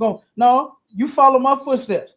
You see me die, you do the same goddamn thing before you let somebody do something to you. All right. That's what you do. Okay, so we got a different perspective then. Absolutely. I care more about my lineage than I care about mine too. And I care about mine so much so to where we are not going to be victims. That you'll die and interrupt. We are not going to be victims. We just gonna die. We just gonna die. Because how many people get over rapes? How many of our people get over it? I couldn't tell you. It happens so often. Look at the statistic, boy, it's hard. It's happened so often that it's a part of it. It happens so often, right? Right. And the people that live through it want to kill themselves every damn day. So for all the viewers, real quick, I'm sorry to cut you off. So for all the viewers that's watching, and if y'all any men or that like for your woman to call you daddy, just know that comes from when molestation. That's what that comes. That comes from that history. So if you like for your woman to say best daddy, big daddy, yeah, to give it to me, daddy, that's what that means. That's the history of that. What are you talking about, bro? No, because you were just talking about how often it happens. You mix it again, bro. No. It because what you said made me think of something else. It comes from that. No, it don't. A woman calling her man Big Daddy because she loved the sex he driving up in her. That has nothing to do with child molestation, bro. What you talking about? Okay. All right, brother. You mixing a lot of stuff here, brother. No. And you are absolutely what this show is about. Identity crisis. You suffering from a lot of identity crises. Multiple. No. You understand? You're entitled to your opinion, absolutely. And see, that was the whole issue too. That whole the high and mighty stance. I haven't judged you on what you believe and your point of view, not one time, but you have absolutely no problem doing it to me. That is very loving of you. It is. And what I'm giving you, that's called love, brother. No, it's not. It's called you giving me your ideology because you think mine is wrong. And that was what I mentioned. That's what I mentioned earlier. It's absolutely wrong. And that's what I mentioned earlier. That's why we got all these split off factions, because everybody want to say I'm right and you wrong. You right and I'm wrong. So where's the proof of when children get molested, the pervert is telling the child, call me daddy? But where's that proof? When it's a father, you ever seen Precious? You like to use movies as examples. Look at the movie Precious. Same thing. Does it feel good? Yes, daddy, it feels good. Brother, no, I wouldn't tie this sickness to a couple that's actually in a relationship, saying the woman calling the man daddy because she loved the things that he does to her body. Ain't nobody saying it. That child did not love what was happening to her body. Hey, that child, what you're describing is child saying whatever they can say to preserve their life. What it says in the syndrome. Right. Same way. If I could bring that out real quick, sir. 1 second, Warren. What you call self-preservation, right? That's what you call it, self-preservation. Mm-hmm. But what I'm saying is, I ain't with that. You understand? I ain't with that. Children, when you defile a child, brother, you look this stuff up. Children end up developing sick relationships with their abuser. They end up being in a full-fledged relationship. I've seen it firsthand in my family. I got a cousin that was molested by his uncle. And you would see them two smoke weed and drink beer. Boy, you would think they was the best of goddamn friends. But come to find out, he is the one that made him gay. Mm-hmm. Stockholm syndrome. Absolutely. That's what we're talking about. So no, I ain't, no. You are putting a regular relationship on children that were abused. No, I ain't with that, brother. That's all. You understand? That's all. But let's get to the point real quick and finish up about the identity crisis. We'll get back to you in a second, brother. I'm glad you came up, though. Glad to talk with you. You hear me? Right on. Even though you say I'm judging you, right? Even though you say your brother judging you, I got to, brother. We have to fix the mindset of our people. And somebody has to tell black people that they wrong. That's black people problem. They just want to be told what they say, to each his own. And that's the bullshit that is killing us. That's real. That is what's helping destroy us. To each his own. You live your way, I'm gonna live my way. You live that way, they over there. Right. No, we're all supposed to live the way that the Lord said to live. That's where we look. That's where you lose me then. I understand. That's your problem. Yeah. That's part of your problem. That's part of your problem, brother. That we're not supposed to be living all these kinds of different ways. If I see your daughter, however young your daughter could be, I'm supposed to treat her like I'm her daddy. Not meaning like no sick stuff. Meaning that I would protect that baby. Because I'm sure you look like a great father. You look like you love your children. You look like you'll protect them, right? You look like you will die. You'll see your baby about to fall off that bike, and you look like you will dive down there and say, no, and grab the baby from falling. That's how wonderful of a father you look like to me, brother, right? So I'm supposed to do that same thing when I see your children. That's what the Lord commanded in the Bible. You understand? To where I see you, I'm going to treat you like myself. I don't harm me, so I wouldn't harm you. You're a brother, right? I wouldn't harm your children. Don't harm my children. That's what the Bible says. I wouldn't sleep with your wife. Don't you try to sleep with my wife. That's what the Bible says. These are the laws and the morals that God left for us to follow. Because in your religion, that's what you say is nature is supposed to follow itself, right?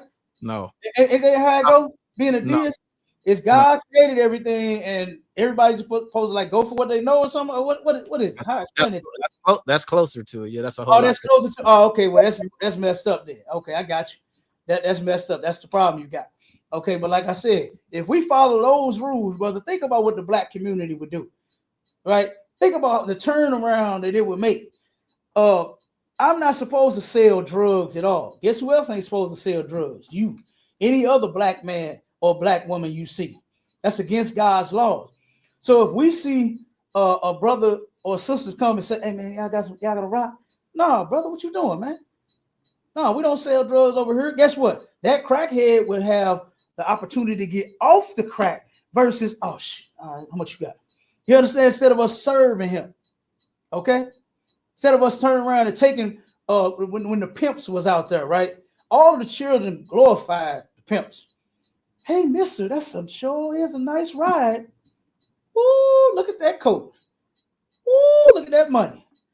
Not knowing that he had your mama out on the corner making him all the money that he bought the ride with. He got your mama out there. Now, if we turned around and treated each other like what the Bible said, is not to whore out our women, we wouldn't have that problem, brother. I can go on and on and on and on. Okay? You make your head spin. And I dig that. All of that is what you got on the wall behind you with the Star of Molech, where it says universal knowledge. I agree with that. Oh my God. Here's another one by Shala. Don't know what the hell he talking about. I'm being quiet. Sir, look.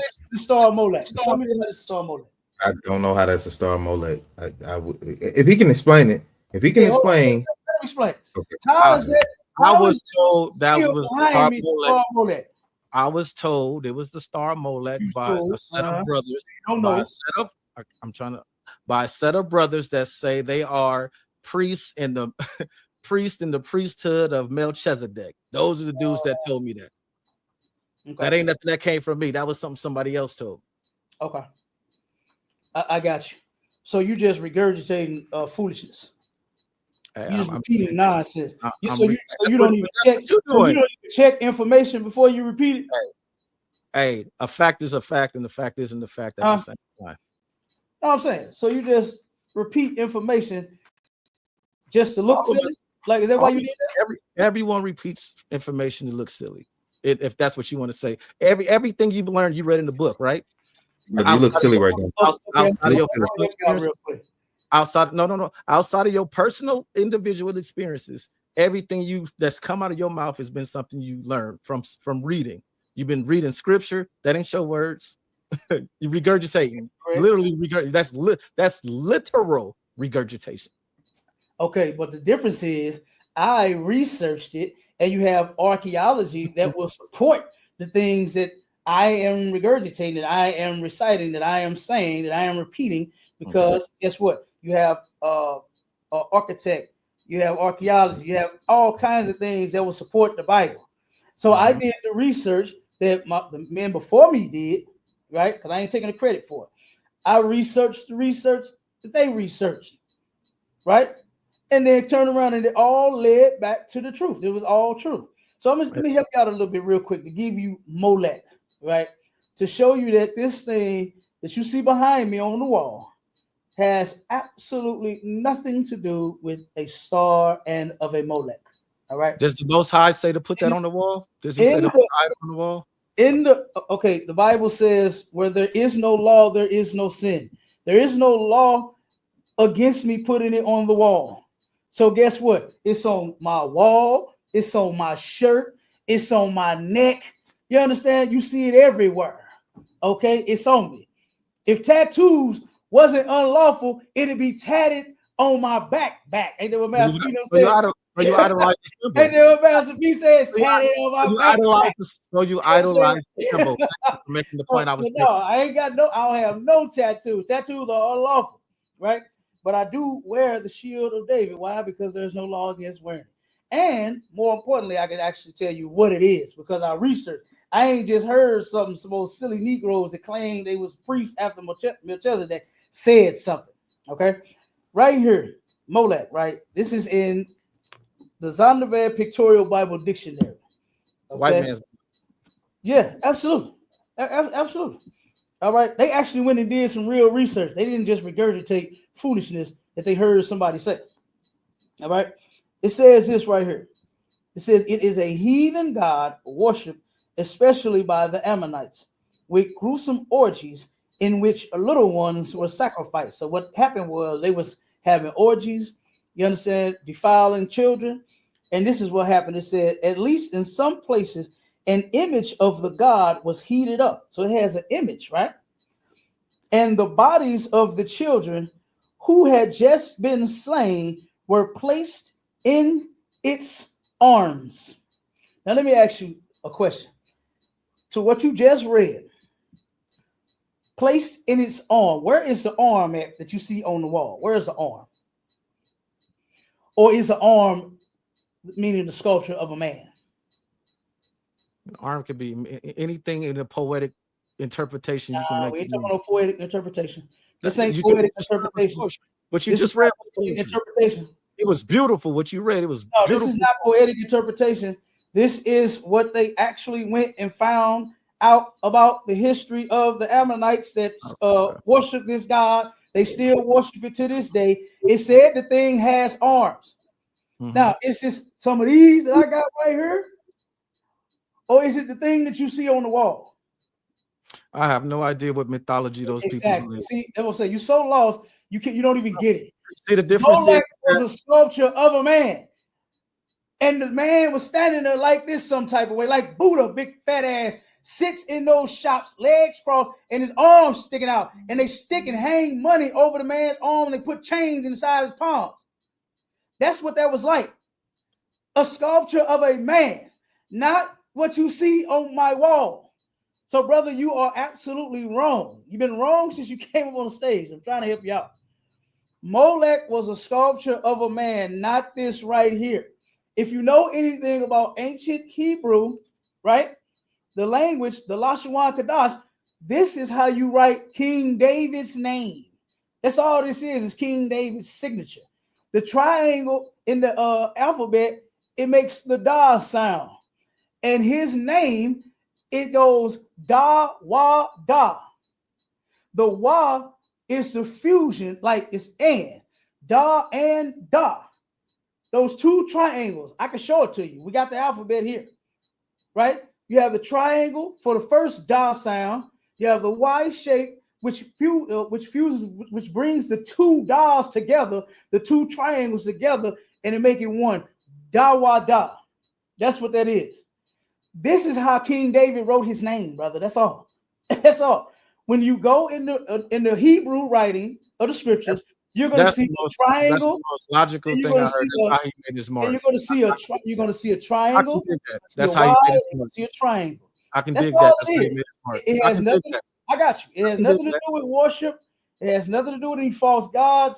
I don't believe this is gonna stop a bullet. I don't believe it's gonna stop a demon. I don't hold it to the demon head and it start sizzling and start burning. I don't do none of that. I don't believe in voodoo. You understand? So, but I don't know. It still It just just it still represents comes up. it It just still comes represents up to our me king. if that's his name. If I'm just saying if that's his name, it just means that you're giving reverence to his name because you got it on the wall. He got it on this thing. He out here. I'm representing David. This David's mark. Come No, on. not that. It's what we're You just doing said is I know you I just said I'm going to help you out. I'm going to further. You just said I'm it going was to the help way you out a he little his name. further. Now you're finna contradict yourself. I'm going to bring you a little further, right?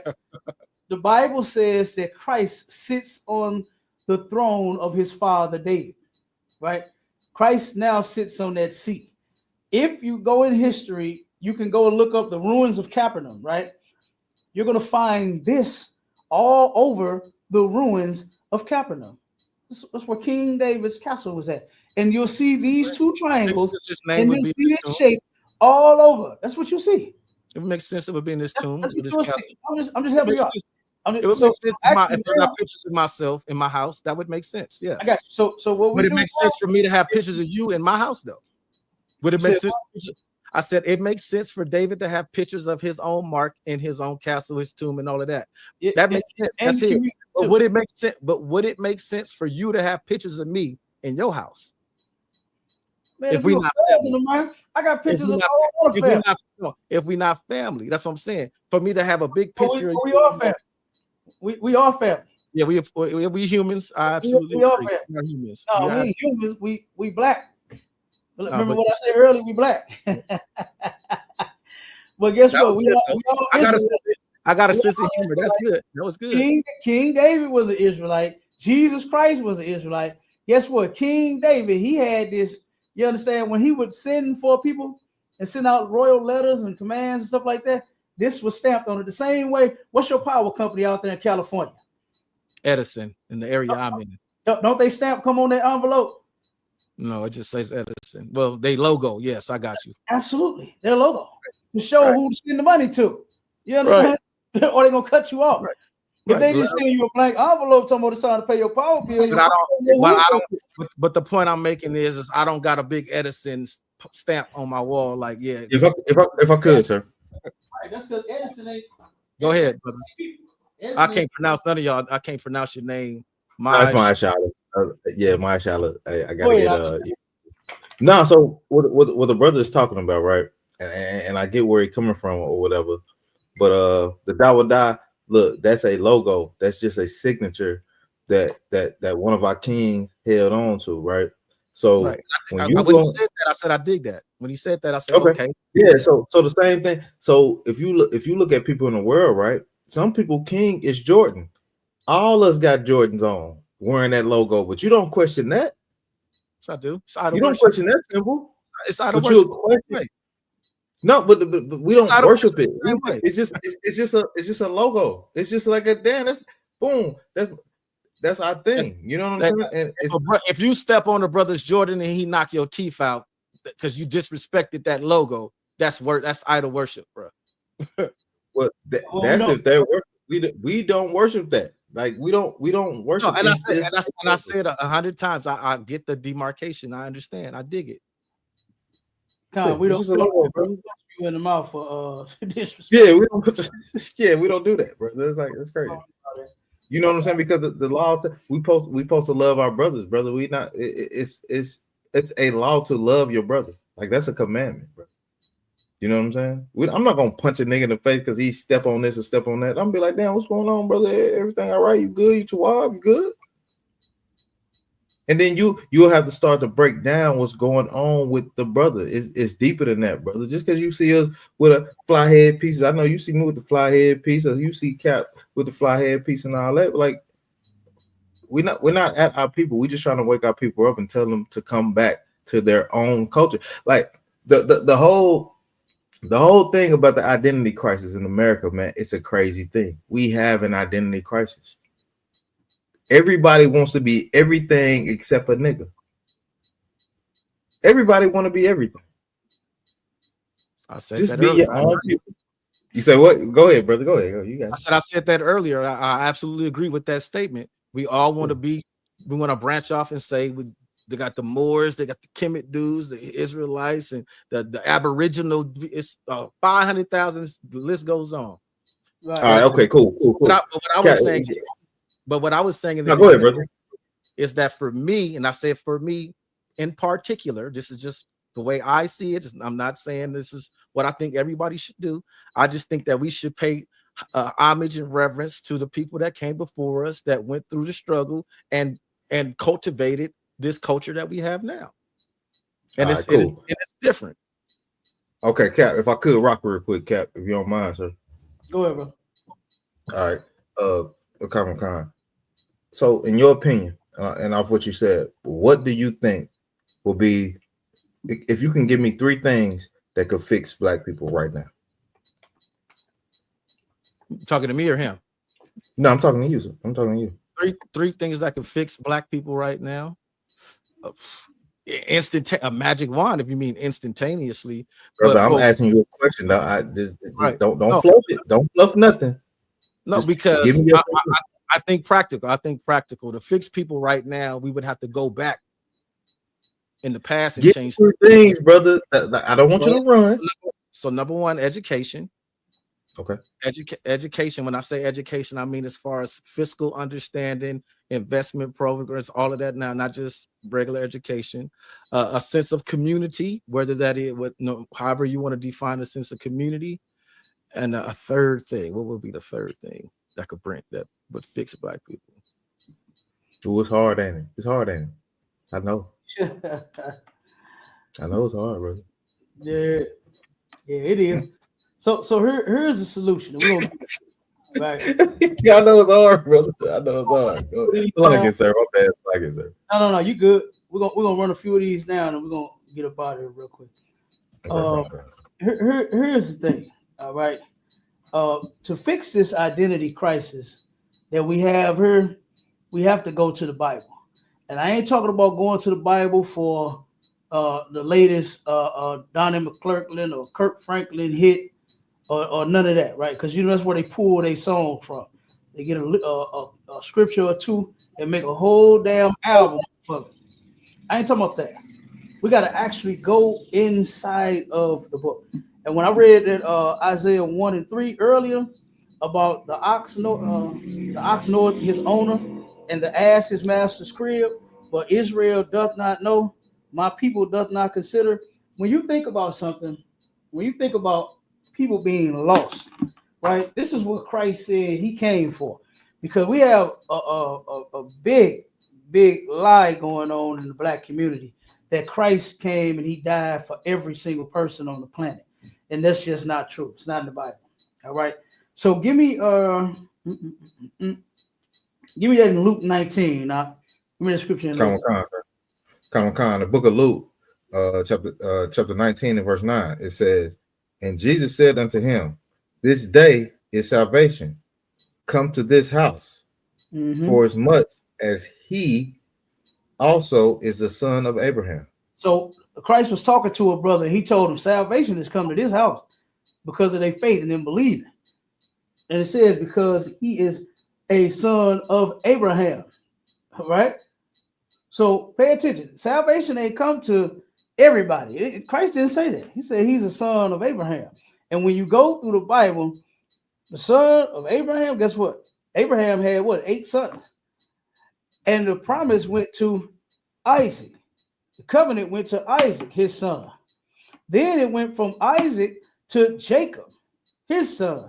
And then it went from Jacob to his 12 sons, right? The 12 tribes of Israel, to the Israelites.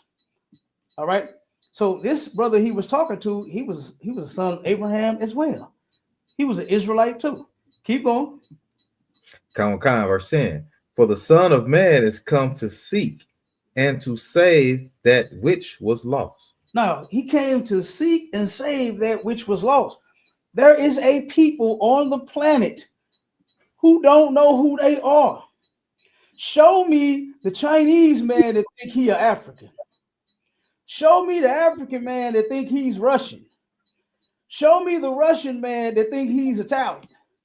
Every other people on this planet, the Arabs, they know who they are. The Japanese, the Korean, the Filipinos, everybody know who they are. Even all of the damn African tribes that's in that, they'll tell you exactly which one they are. No, I'm Nigerian, I'm Ethiopian, I'm Libyan, I'm Kenyan. They'll tell you who they are. But there's somebody that can't. Those names. There is one people that don't have an identity. They'll tell you, oh, I'm black. They'll tell you I'm Negro, Afro-American. They'll tell you all of those things. But they can never tell you exactly what their identity is. They'll say African American. So now you two different continents. You understand? You African and you American. That's ridiculous. And there's no way for a person to be two different things. You're just one, right? Just one. And Christ said he came to save that which was lost. Nobody else has this crisis here. Nobody else is wondering who they are. Nobody else is going through this. Read me the next scripture out in Matthew 15. Khan, sir, the book of Matthew, chapter 15, and verse 24. But he answered and said, I am not sent but unto the lost sheep of the house of Israel. This is Christ speaking out of his very own mouth.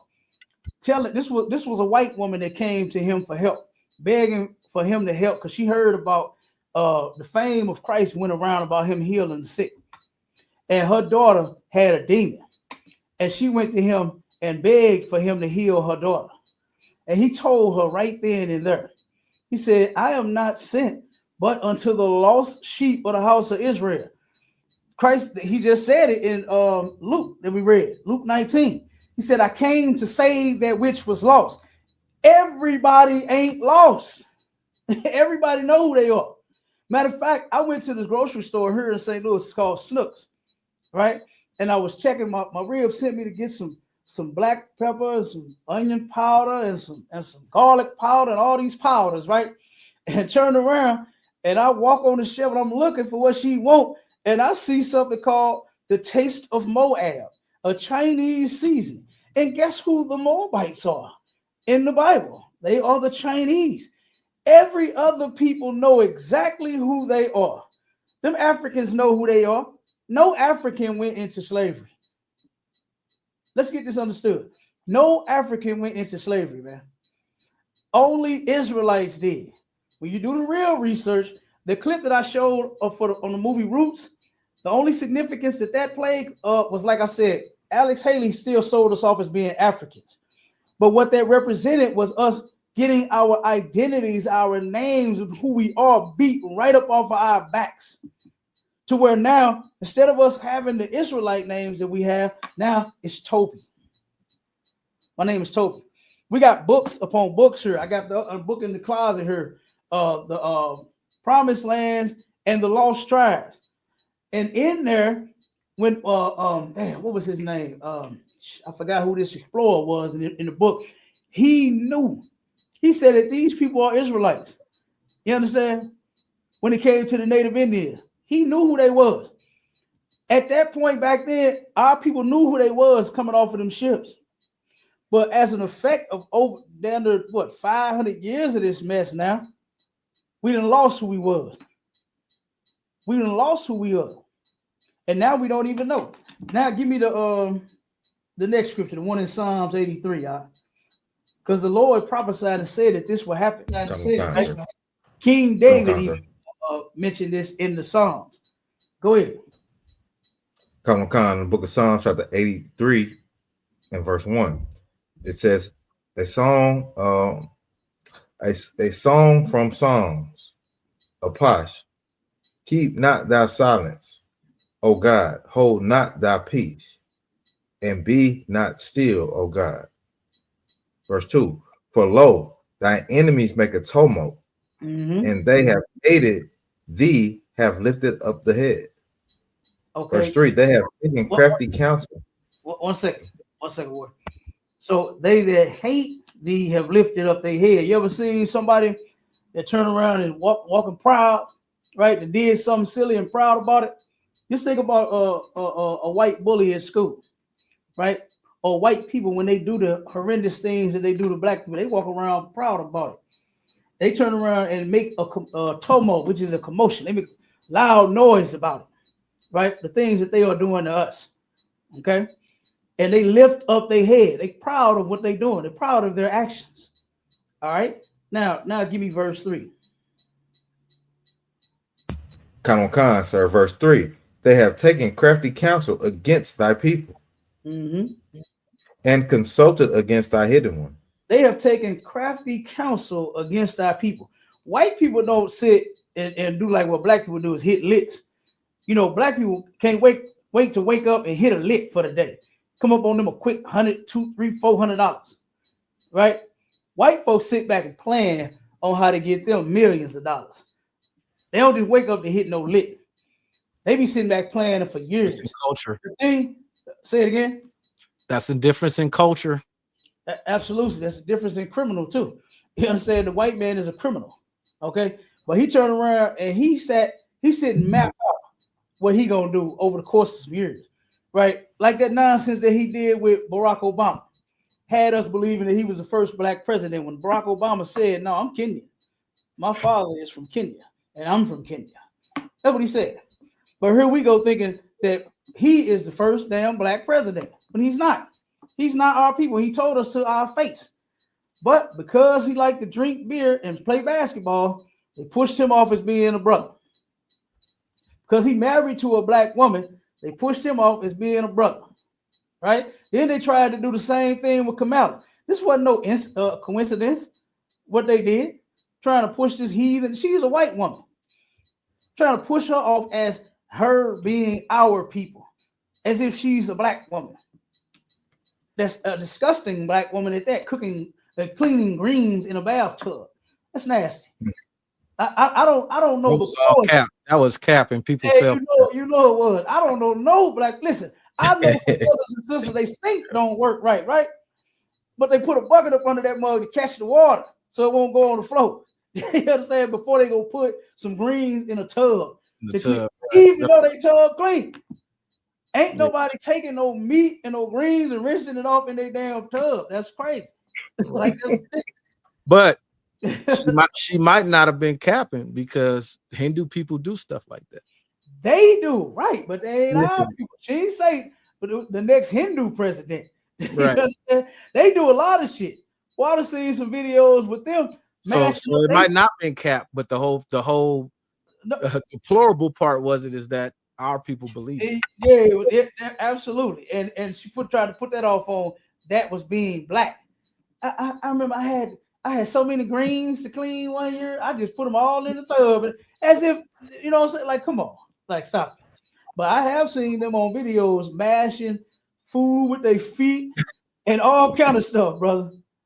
You understand? Have mice running through it and sticking their hand down. I seen a video where a dude was in the hot grease. They on the street. Yeah. They put their hand in the hot grease. Oh my God, what the hell is wrong with these people? Now they are disgusting. They're right. You saw the video. Okay. So let's get to it real quick and then we're gonna get up out of here. It said our enemies, they done made a tumult and lifted up their head, right?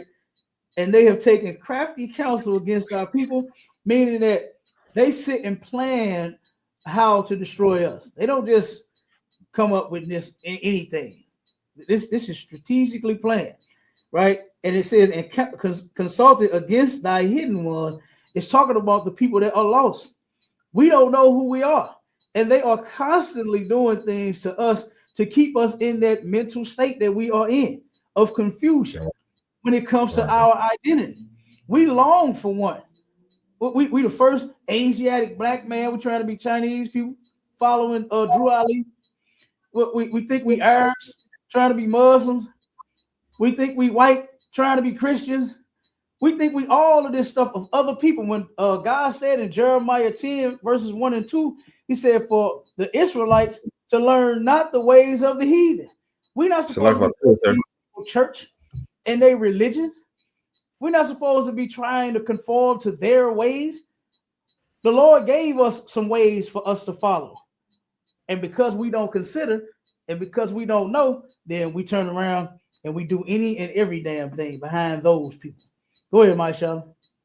Now, what I was gonna say, sir, and that's everything that you're bringing out, because we shouldn't be following none of these heathen customs, man.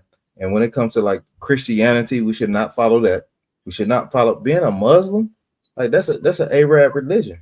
We shouldn't follow that. Like Farrakhan can get on the stage all day and talk all that stupid stuff that he's talking about. And I can't think of the other guy's name. I'm gonna keep rolling.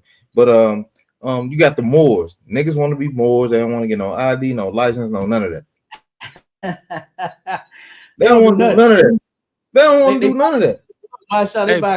That's like what we were talking about earlier. They don't want to be. They separating themselves from the system. You were saying before, we already in the system. That's not separating yourself from the system, brother. That's not look. Okay, go ahead, Cap. All of that, like me being having the mindset that I have, it allows me to be able to look at everything from a non-biased perspective. So I can look over here and say, that's not a bad idea if y'all figure out how to get it right. I can look over here and say, oh, that's not a bad idea if y'all figure out how to get it right. So the concept of separating from the system and creating your own system, it's not a bad idea. You just got to figure out how to get it right. Okay, real quick, I'm gonna give you a scripture. Okay, all right, Cap. I was gonna say, let me roll. Go ahead. Okay, so when you say figure out a better system, where do you get your better system from? Is it something that you make up yourself, or is it something that's already kind of been set up for you? You would have to create your own system for it to be best for you. And so what would your system be? I asked you 3 questions, brother. You only could give me 2. No, you asked me what would be better for black people right now. You didn't ask me what would be a system. And you only gave me 2. So right, you gave me 2. But you couldn't give me 3. So the third one would be to establish our own government and our own land. We got to have our own land to do. Okay, and how do you do that? You got to play while the system may be. That's the caveat to it. Is that hey, that's the caveat. Hey, it's in a hypothetical scenario, in a best case scenario, best case, this hypothetical best case scenario, all 40-something million of us in the United States all fall under the Israelite banner. We all strap up, get armed, and all of that, and we say, boom, we going to war. We finna they gonna wipe us out, bro. You know what? Like Brother Cap was saying, we're gonna die because that's we're gonna have the courage and we're gonna just die and be wiped out. No. I don't think that's what Cap. I don't think that's what Cap was saying. And you playing a lot of word salad right now. You get what I'm saying? What Cap is telling you is follow the Lord. Why is that so hard? Not everybody believes the same thing. And that's a reality of life. That's why we're suffering from such a great crisis, because people do not want to serve and obey the Lord. But you will obey the white man, though. You will do that. Now here's the thing, real quick. My Charlotte, give me the scripture real quick. And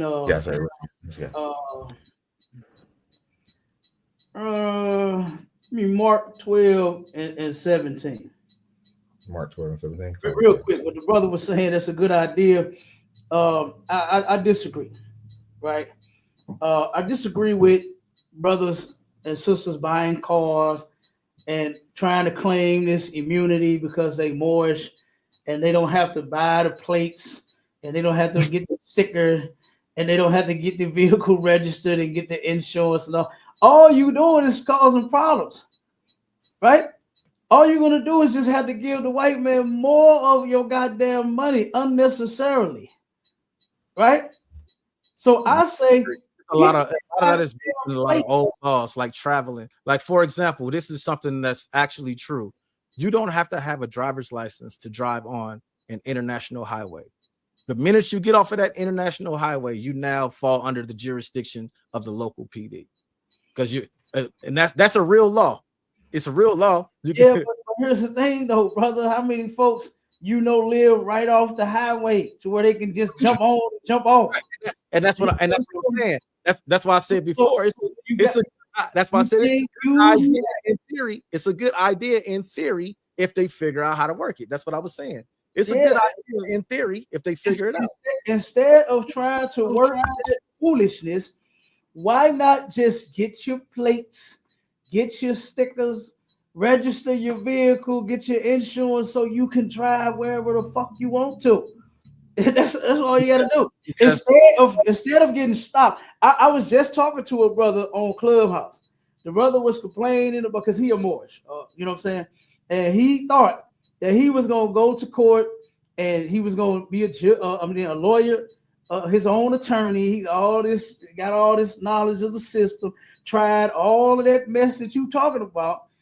And the brother said, man, how you know I ain't have my seatbelt on? I asked him, I said, brother, I'm just asking, did you have your seatbelt on? No, but he ain't know that. I said, brother, come on. You know what I'm saying? They watching you now in the car. They watching you pull the goddamn thing over like this here because of the dash cam. They can see you doing it. You understand? They can see you doing it. They know that you strapping it on now. So yeah, when he said he saw you and you didn't have it on, or he saw you trying to put it on and said you was driving without your seatbelt, they got you on the camera where you're trying to go real. Right. Nobody see you and snap it on. So here's he didn't have his plates. He didn't have his insurance. He got tickets for all of that. And none of that more shit worked. None of that stuff worked for him. None of them IDs that he made of his own. He rejected having a state ID, right? But then he turned around and told me that he got his license. He actually got the license, got the IDs and all that. He just don't use it. He present the Moorish license. That don't work. That don't work here. So what I'm saying is read that scripture, brother. Con, sir, in the book of Mark, chapter 12, verse 17. And Jesus answering said unto them, render to Caesar the things that are Caesar's, and to God the things that are God's. Stop right there. Give Caesar what's his. The white man turned around and made a law here saying that the house that I own, right, I gotta have my grass cut so low. I can't let it grow so tall. I'm gonna have to pay a ticket. Association. I got one of those. $150 ticket. You got one of them?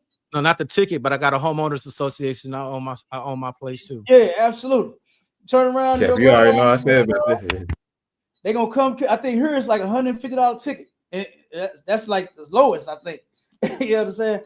Then they turn around and tell you that you can't have so much stuff in your yard and all this other kind of stuff. They got all kind of rules that you're gonna have to follow. Yeah, you can't paint your house whatever color you want. All of that. You can't do none of that. You can't. You can't do like Chris Brown and paint aliens. Paint your brand on the side of your damn mansion. You understand? You can't do that. So they turn around and try to get rid of Chris Brown because he painted aliens, his brand on the side of his mansion. You can't just do what you want to do here. So you render unto Caesar what is Caesar's. Man, you buy a house, you got to follow the rules. You know what I'm saying? Or they're going to give you tickets and you're going to turn around and pay tickets, or you're going to turn around and lose your house. They're going to end up putting a lien on your shit and they're going to take your house. And then you and your family won't have a place to live. You don't have to live like that. You buy a car, you driving to work, man, get the goddamn plates. Get your car registered. Do that. Render unto Caesar what's Caesar. And render unto God what's God's, man. What's God's is his people and our people, his people's obedience. That's what he's talking about. Yeah, the thing I always tell them Moors, I always say, it's funny how y'all want to say y'all trying to separate from the system, but the day you was born, you was given a serial number. Man, look, called a social security number. The day you was born, you get a serial number. Everybody was. And what can you do about it? Yeah, that's what I say. You can't separate yourself from the system. The only way to beat the system is just to turn around and not be a criminal. That's how you beat the system, right? You end up paying your taxes, like you said, your homeowners association. They'll kick you out.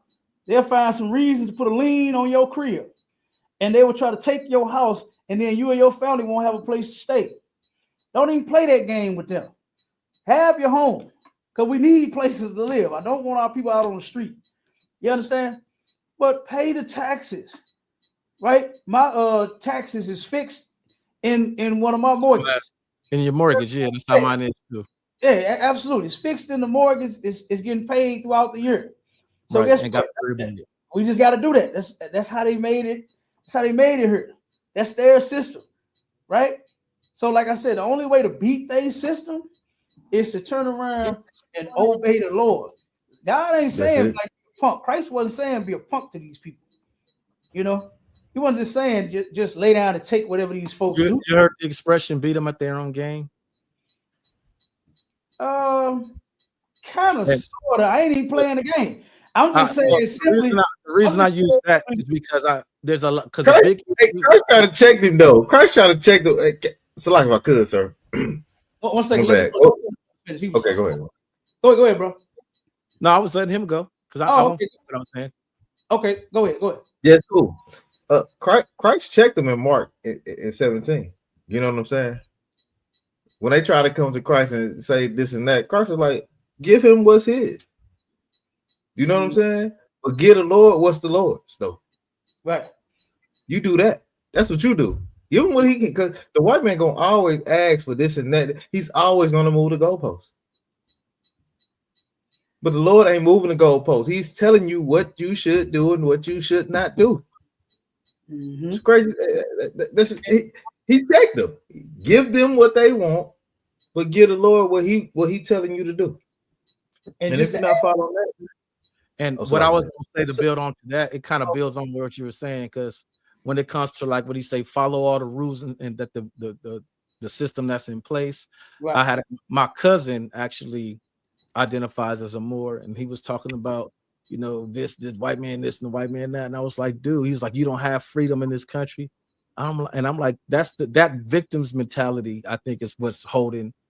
That would be the fourth thing I would add. Take that damn victim's mentality that the hell out of black people's here, because there is no white man saying that you can't go to school. There is no white man saying you can't go down to the registrar and get a business license. There ain't no white man saying you can't contact the IRS and get a EIN number. There's no white man holding us back from doing anything. The only thing that's holding us back is getting up off our asses and actually doing it and participating in the city. Like right now, I got a business. I'm a private contractor on top of my regular job. And since I have that private business, I'm able to write off my tax. Because when Trump changed the tax code back in 2016, he took itemizing away from individuals. So I had to get a business so I can itemize. So it's just just play the game with them. The only that's all it is. I got you. And to add on to what my brother was saying, as far as Christ and how he checked them in Mark, they were trying to find some reason to accuse Christ so that they can put him to death. And of course, going against the white man. Now, you know you better not say nothing against the white man. That's what they were trying to get Christ to do. But Christ, as you can see, he was cold with it, right? So he knew their thoughts. He knew what they was thinking and what they was trying to do. And that's why he spoke the way that he spoke. And he said, no, you render unto Caesar what is Caesar's. Give him what belongs to him. Pay his taxes. You do all of that. Christ didn't come up against people talking about the revolution and then not paying the taxes and not getting the ID and not getting your damn registration. Christ ain't say none of that. You understand? Because that ain't how it's going to get done. How we gonna fix this thing is us obeying our God. That's it. That's the only way. That's why nothing else is working. That's why on an individual level, we're doing pretty good. We got some of us that got nice jobs and nice businesses. You understand? Matter of fact, us three brothers, we all own our own business. You got a business, he got a business, I got a business. You understand? Matter of fact, I own a couple of them. I think my brother owns a couple of businesses. You understand? And I'm hearing you own a couple. You got your thing going on, right? But guess what? Doing good on an individual level, I ain't concerned with that. I ain't concerned on how good I'm doing by myself. When I'm looking outside and I'm seeing my people out there starving and dying and drugged out and holed out. and some of everything else out. You understand? They without. They come to us to get food. You know, they come to us to get food, man, and clothes. We do tons of food and clothes drives for them. And like I said, if we turn around and obeyed our God, we'll be in a much better position. All right, that's what we're fixing. So that's why I was saying, like, when you were saying like beat them at their own game, a little bit, but not. You understand? Because we ain't playing their game. Okay, what we doing gotta here play their game, but you gotta play their game. Like you said, if you want to drive a car, you got to get a driver's license. You got to get tax. You got to get insurance. You got to play their game. Right, I get what you're saying. I get what you're saying. So, but my thing is, like I said, to establish this new government that we want, and to separate ourselves from them, and all separate me. And this is what I'm gonna give you another couple scriptures, and then we're gonna get out of here. Mike, shall finish that up in Psalms, because this is real important right here to the identity crisis, and as to why it's happening. Come on, sir. So it says, "For lo, thine enemies make a tumult, and they hate thee, have lifted up the head." Verse 3. They have taken crafty counsel against thy people, and consulted against thy hidden ones. Verse 4. They have said, "Come, let us cut them off from being a nation, that the name of Israel may be no more in remembrance." That right there is what happened to us. We don't even know that we Israelites. Soon as you say to most black people, you say, no, what are you? I'm black, I'm African, I'm this. You ain't African, you're Israelite. Man, I ain't no damn Israelite. I ain't come from Israel. I ain't never lived in Israel. All kinds of stuff. I done heard all kinds of stuff. You know what I'm saying? And it has nothing to do with the land. It has everything to do with you coming from the man Israel, right? Because that's where they come from. That name come from a man in the Bible. You understand? And this man had 12 sons. And now we are a whole bunch of people. It's a whole bunch of us now, right? And a lot of us don't know who we are because of this slavery that we are under right now. This captivity that we under, we do not know who we are. They work tirelessly to destroy the name of Israel. What it say? So that it will be no more in remembrance. And so read the next one. Come on, sir. Verse 5. For they have consulted together with one consent.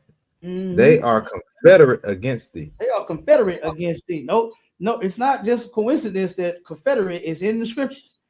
And knowing that our captivity, we was up under the Confederates first.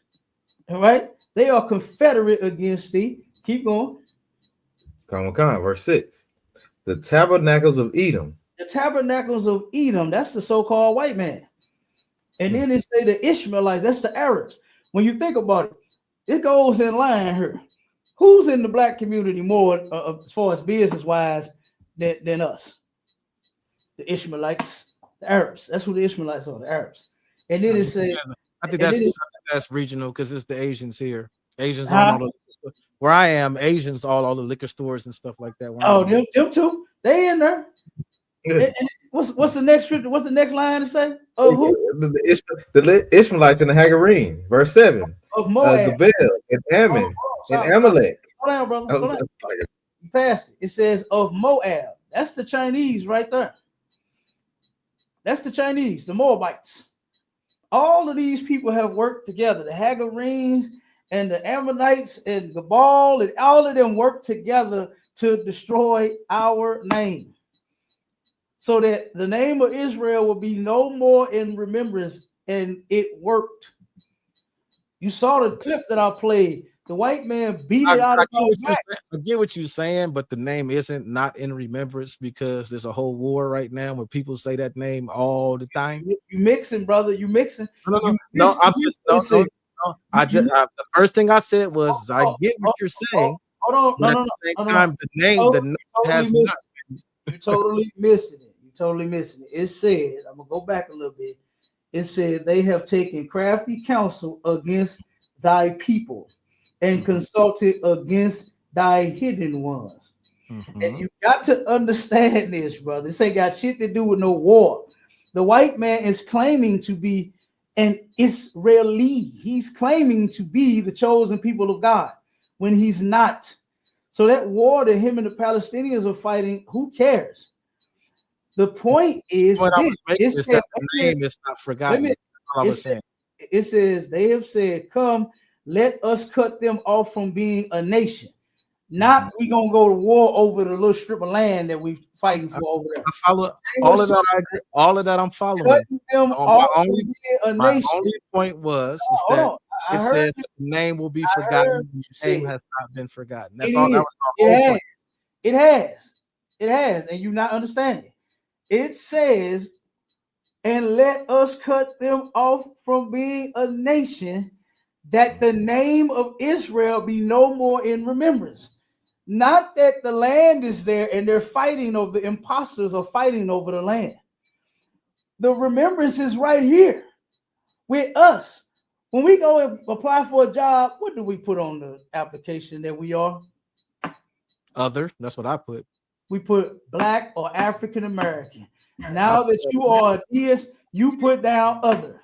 You're different, right? You're different. You're special from other Black people, right? But the majority of us is putting down what? I even know some Black people talking about they putting down white, hoping that they get the job. Negro, when you walk in there, when your Black ass walk in there, they gonna tell you, "Oh, I'm sorry, that position has already been filled." You understand?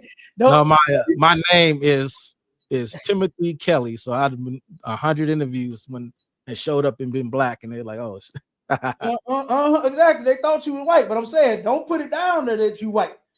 I'm talking about for them. The ones that write it down there and say that they white, it ain't gonna work. It ain't gonna work, all right. But this is the point. The no more in remembrance is talking about here, us. We don't remember. We don't know. They turned around and beat Kunta until he said his name was Toby. That's how they did all of us. The Bible talks about us being homeborn slaves. We are homeborn slaves. We so homeborn, we think that this is our country. I'm talking about right now to this day. People think America belongs to them. Our people think America belongs to them. When it don't, they stole it, man. That's over with. That's over with. This is theirs now. It ain't nothing you gonna do to change that. You can march all you want. You can go sit on Washington steps. You can hands up, don't shoot. You can protest. You can do all of that, but you're not going to get it back. It's not going to happen. They are not going to give it up. They are willing to die for this place that they stole, the land of the free and the home of the brave. Like they said, the bombs bursting in air. You understand? That's what they would do for this place, for the preservation of their people. We should turn around and do what God said to do for the preservation of our people. That's how we should do that. You understand? We should turn around, and I hate to see it. I hate to see the white man so revved up with all this white blood in America and die for a spirit that he got. But then when it comes to our people, and we show them that, hey man, we Israelites, we need to come together. Nah, man, I ain't religious. My Charlotte, you heard the phone call that I had from my cousin, right? Yeah.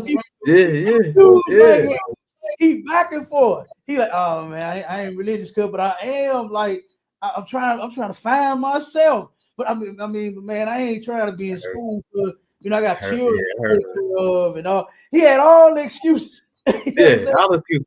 Yeah, niggas, look, niggas, that's one thing niggas good at is excuses. Right. I'm telling my cuz you know me. I take care of my children, and I'm in here and been in here for 11 years. Right. And I'm going like, I've been doing this for a long time. Right. My brother that's on the line now, he take care of his kid. Wonderful father. You understand? All the men in our organization, wonderful fathers, man. They take care of their children. Officer Byron and myself, we planning all the kids here. Then they got good grades and did so forth. Oh man, they got a good day coming. You understand?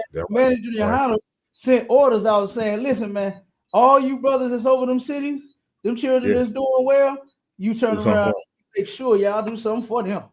Yeah, I heard that order. I was saying earlier, but that's the part that I love is that the communal sense. That's what I was saying. Like in the three things that I said that we need to do. One of them was a sense of community. We absolutely need that. Absolutely, we do. We got to come back, but as long as we voting for the lesser of the evil, the red or the blue, and that's always gonna be that's the ever since this election been in, like, because you see under my name I got a show too, and we've been talking about this, and I'm like, man, as long as you, and I use those exact words, man, they didn't got people like stuck on this choosing between the lesser of two evils so tough. That's crazy. I don't like either one of them, but this one this one a little bit better than that one. Right? Ain't that ridiculous? Like, that is ridiculous, that's man. Crazy. This person want to cut off my whole hand, but this one only want to cut off 4 fingers. So I'm gonna go with right. What's the difference? What's the difference? They both evil, you know. And we had a sister earlier. We're gonna say this. We're gonna get her. We had a sister earlier that kept saying, "Oh, Kamala, she was talking about doing something for black people. Like what? What was she talking about doing? Well, what she was saying she was gonna do was gonna benefit all people. Wait a minute, whoa. We talking about all people. We talking about black people." And then she went to Obama. I said, she said, "Oh, Obama did something for black people." I said, "What did he do?" I said, "Sis, don't give me that track phone with 300 minutes mess." He actually did one thing, and I have to acknowledge that he did this. What's it? Literally one. What's that one? The one thing he did that directly impacted black people more than any other group, because it impacted everybody, but it predominantly impacted black people, is he closed the disparity between crack cocaine and powder cocaine. So what that did is, because I gotta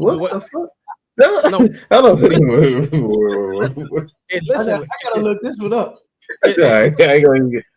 Listen, it sounds crazy, but it's actually a huge thing, because the way the disparity was before he changed it, if you had a gram of crack, that was 8 years, but if you had an ounce of powder, that was like 6 months. And who had crack? Are they both drugs?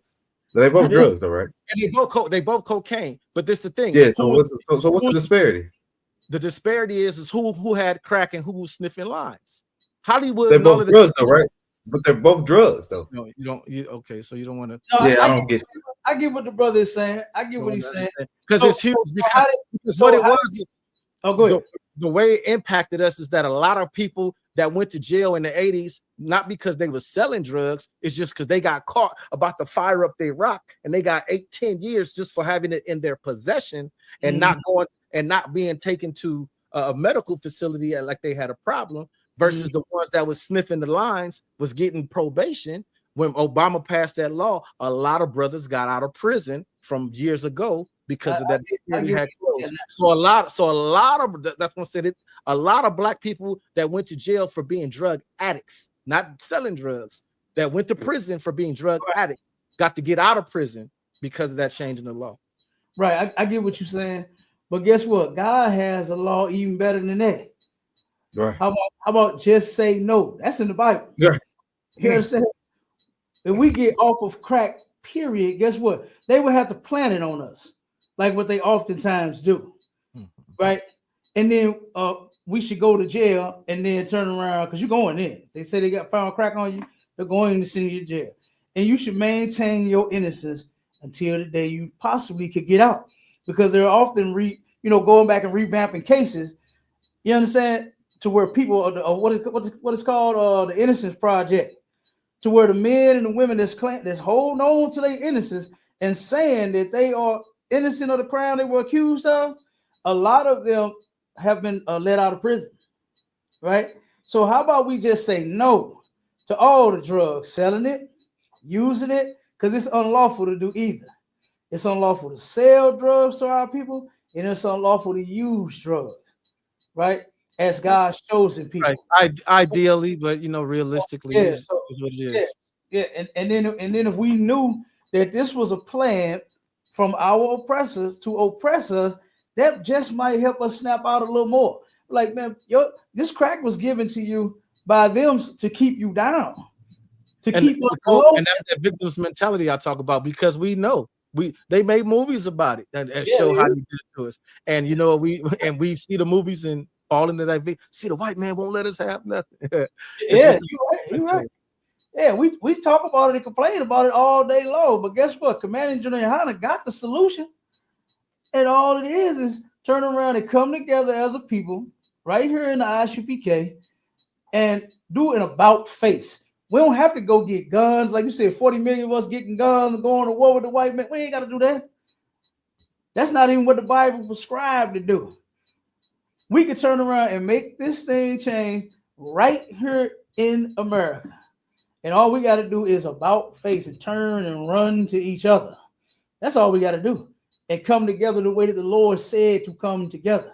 We ain't got to get arms and harm the white man. You ain't got to try to kill him. Now, you could defend yourself at all costs. We are all for self-defense. Anybody try to harm you, handle your business. Right? Handle your business and defend yourself. But just going and just trying to start a war, we don't have to do that. We don't have to do none of that. That's not what Christ said to do. You understand? If we turn around and obey our God, I'm gonna leave with this scripture right here. Give me let me see which one I want. It's a couple of them on there.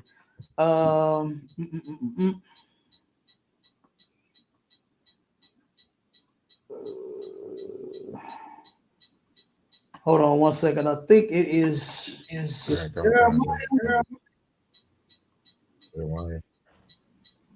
Second Chronicles. Give me Second Chronicles 7 and 14. And with that one, we're gonna get up out of here. Okay, Second Chronicles 7 and 14. All right, come on, sir. It says, the book of Second Chronicles, chapter 7 and verse 14. If my people, which are called by my name. It's only one people called by his name, and that's blacks, Hispanics, and Native Indians, right? The Israelites. If we turn and do what? Keep going. That's called by his name. Shall humble themselves. Mm-hmm. And pray. Mm-hmm. And seek my face. Mm-hmm. Seek his face. Seek his face meaning obey him, right? That means to obey him, seeking his face. That's what that's talking about. Seek what the Lord wants you to do, not what you think of to do on your own. Keep going. And turn from their wicked ways. We got to turn from them wicked ways, right? It's wicked to celebrate Christmas, your birthday, Memorial Day, Labor Day. What's tomorrow? Veterans Day. Whatever. Your baby turning 2 and 1. You know the women. You know what I said? Christmas, all that.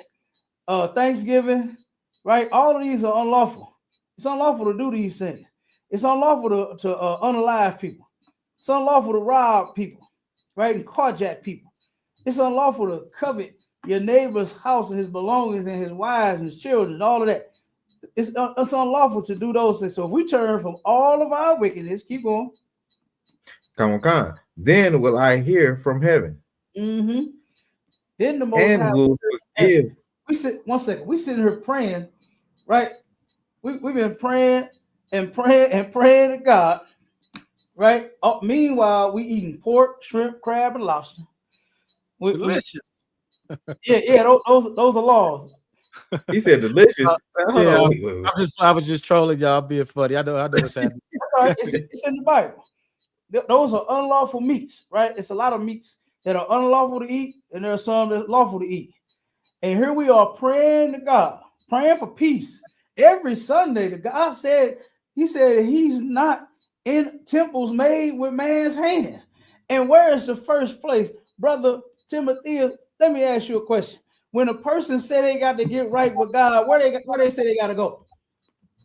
Usually they say church because that's what they've been trained to say. When the Bible says that God does not dwell in temples made with man's hands. Mm-hmm. He's not there in that church. You understand? God gave his laws and his statutes and commandments to be right here. You understand? To be inside of us. Not turn around and be in no building and you go sing and dance and foam all at the mouth and roll all on the damn floor and all that silly mess. You understand? Which is absolutely nothing. That is garbage, man. We ain't supposed to be doing that. But if It's we a free turn around, concert, man. It's a free no, concert. that's all it is. You paying for that? Ain't free. I'm tired, nigga. That pastor want them tired. You don't gotta pay all the time. You don't gotta pay. gotta They want you to pay, but you don't gotta. Yes, they sending out collection notices now. You won't pay them tithes. You ain't heard about that? Well, if you register as a member, I'm sure, yeah. Hey, I grew up in you ain't sitting there for free for long, brother. That ain't happening. You ain't coming like you said and enjoying these concerts for free. You gonna have to do something. Not them big ones like you said earlier, Creflo Dollar and all of them. They sell tickets. You can't just go to that church. They sell tickets. You right about but I'm talking about like the Baptist ministry on top of the mountain and the Ebenezer and all that. You could just walk. You can walk in there and sit down. But look, you put a plate around. You put a plate around. You could throw $1 in there or something. But so I guess technically it ain't free. Paying for it, then. You put them $2 in there. That's what my grandma used to give me. $2. You're right. She said, "Baby, here, put this in there." And she used to give me $2 while she putting in hundreds. Right. You understand all the money her and my grandpa was making. And I'm hip enough to understand that the books say that tithing is about food. No, that's a misunderstanding. And look, we can get to that on the next one, brother. You understand? Because we can actually have a Mm-hmm. conversation with you. You understand? You more than welcome anytime we go live. You understand? Right. Matter of fact, I appreciate y'all having me on. Matter of fact, yeah, no sweat, brother. We appreciate you coming up. You understand? You in the chat? You in DMG chat? Which one is that? The Facebook chat. The link I saw. This one is y'all know who Neo Love is? Neo that be on here with DMG. Yeah. I found it in his chat because, like I said, the Ratchet Craig, the two Craigs, Ratchet Craig, Classic Craig, Mika Wash, all of them is my peoples, man. Okay. I always, whenever I see it come up, I support, get on there, click the like and stuff like that to make sure that the algorithm, rocks with y'all. Okay, I got you. Like I said, I can't do it now though because, like I was showing y'all earlier, for whatever reason. Yeah, they clipped it for somehow. Yeah. We're gonna figure out what's going on. Like I said, I'm gonna just download and re-upload. That's all we're gonna do. Check this out. I'm gonna end up giving. I'm gonna have Craig and them give you my info so you can hit me up. So that way we can talk about doing some discussions, brother. If you're, what I'm saying, if you're interested, and then if you'll be able to follow the link, what I'm saying, and come up on the stage at any time, any show that we doing. All right. Right on. All I can bring is my deist point of view. That's all I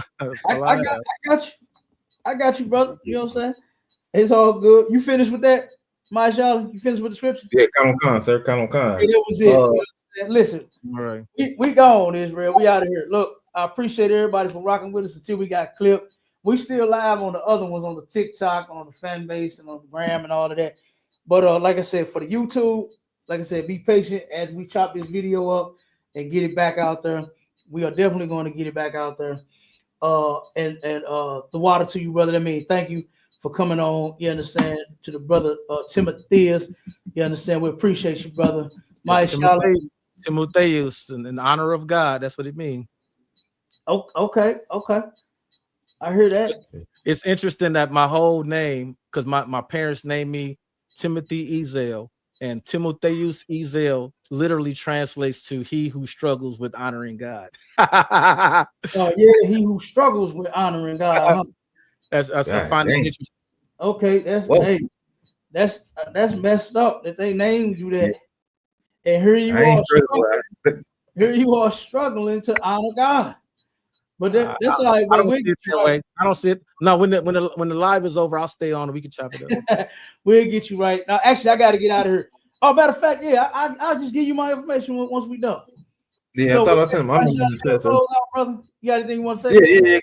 Hey, come on. Look, go ahead. I close out, and you know what I'm saying. I know we're not online or nothing like that, but you know what I'm saying. I always check into ISUPK Atlanta, man. I always check into you know what I'm saying, Sharpen Sword Radio. You know, we do that too. DMG, it was a crazy thing, sir, when you was first bringing it up, identity crisis. And I listened to DMG introduction. That's an identity crisis, brother. When he got to salute niggas so many different ways, That's an identity crisis, man. So I wasn't gonna say it. I was just gonna wait to the end so I can give my little time to speak it. But nah, that's an identity crisis, brother. And we're gonna work on it, brother. We're gonna keep working on it, brother, man. You know what I'm saying? Hey man, y'all tune into ISUPK Atlanta, man. Y'all tune into ISUPK St. Louis. Tune to ISUPK.com, man. And I say shalom with that, bro. Damn right. Shalom, Israel. We gone. That was enough said. Real quick, let me clip the live.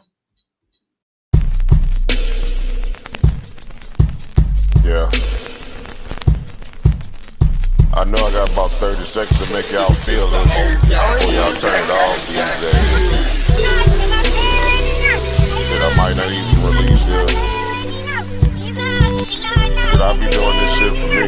Help me get through.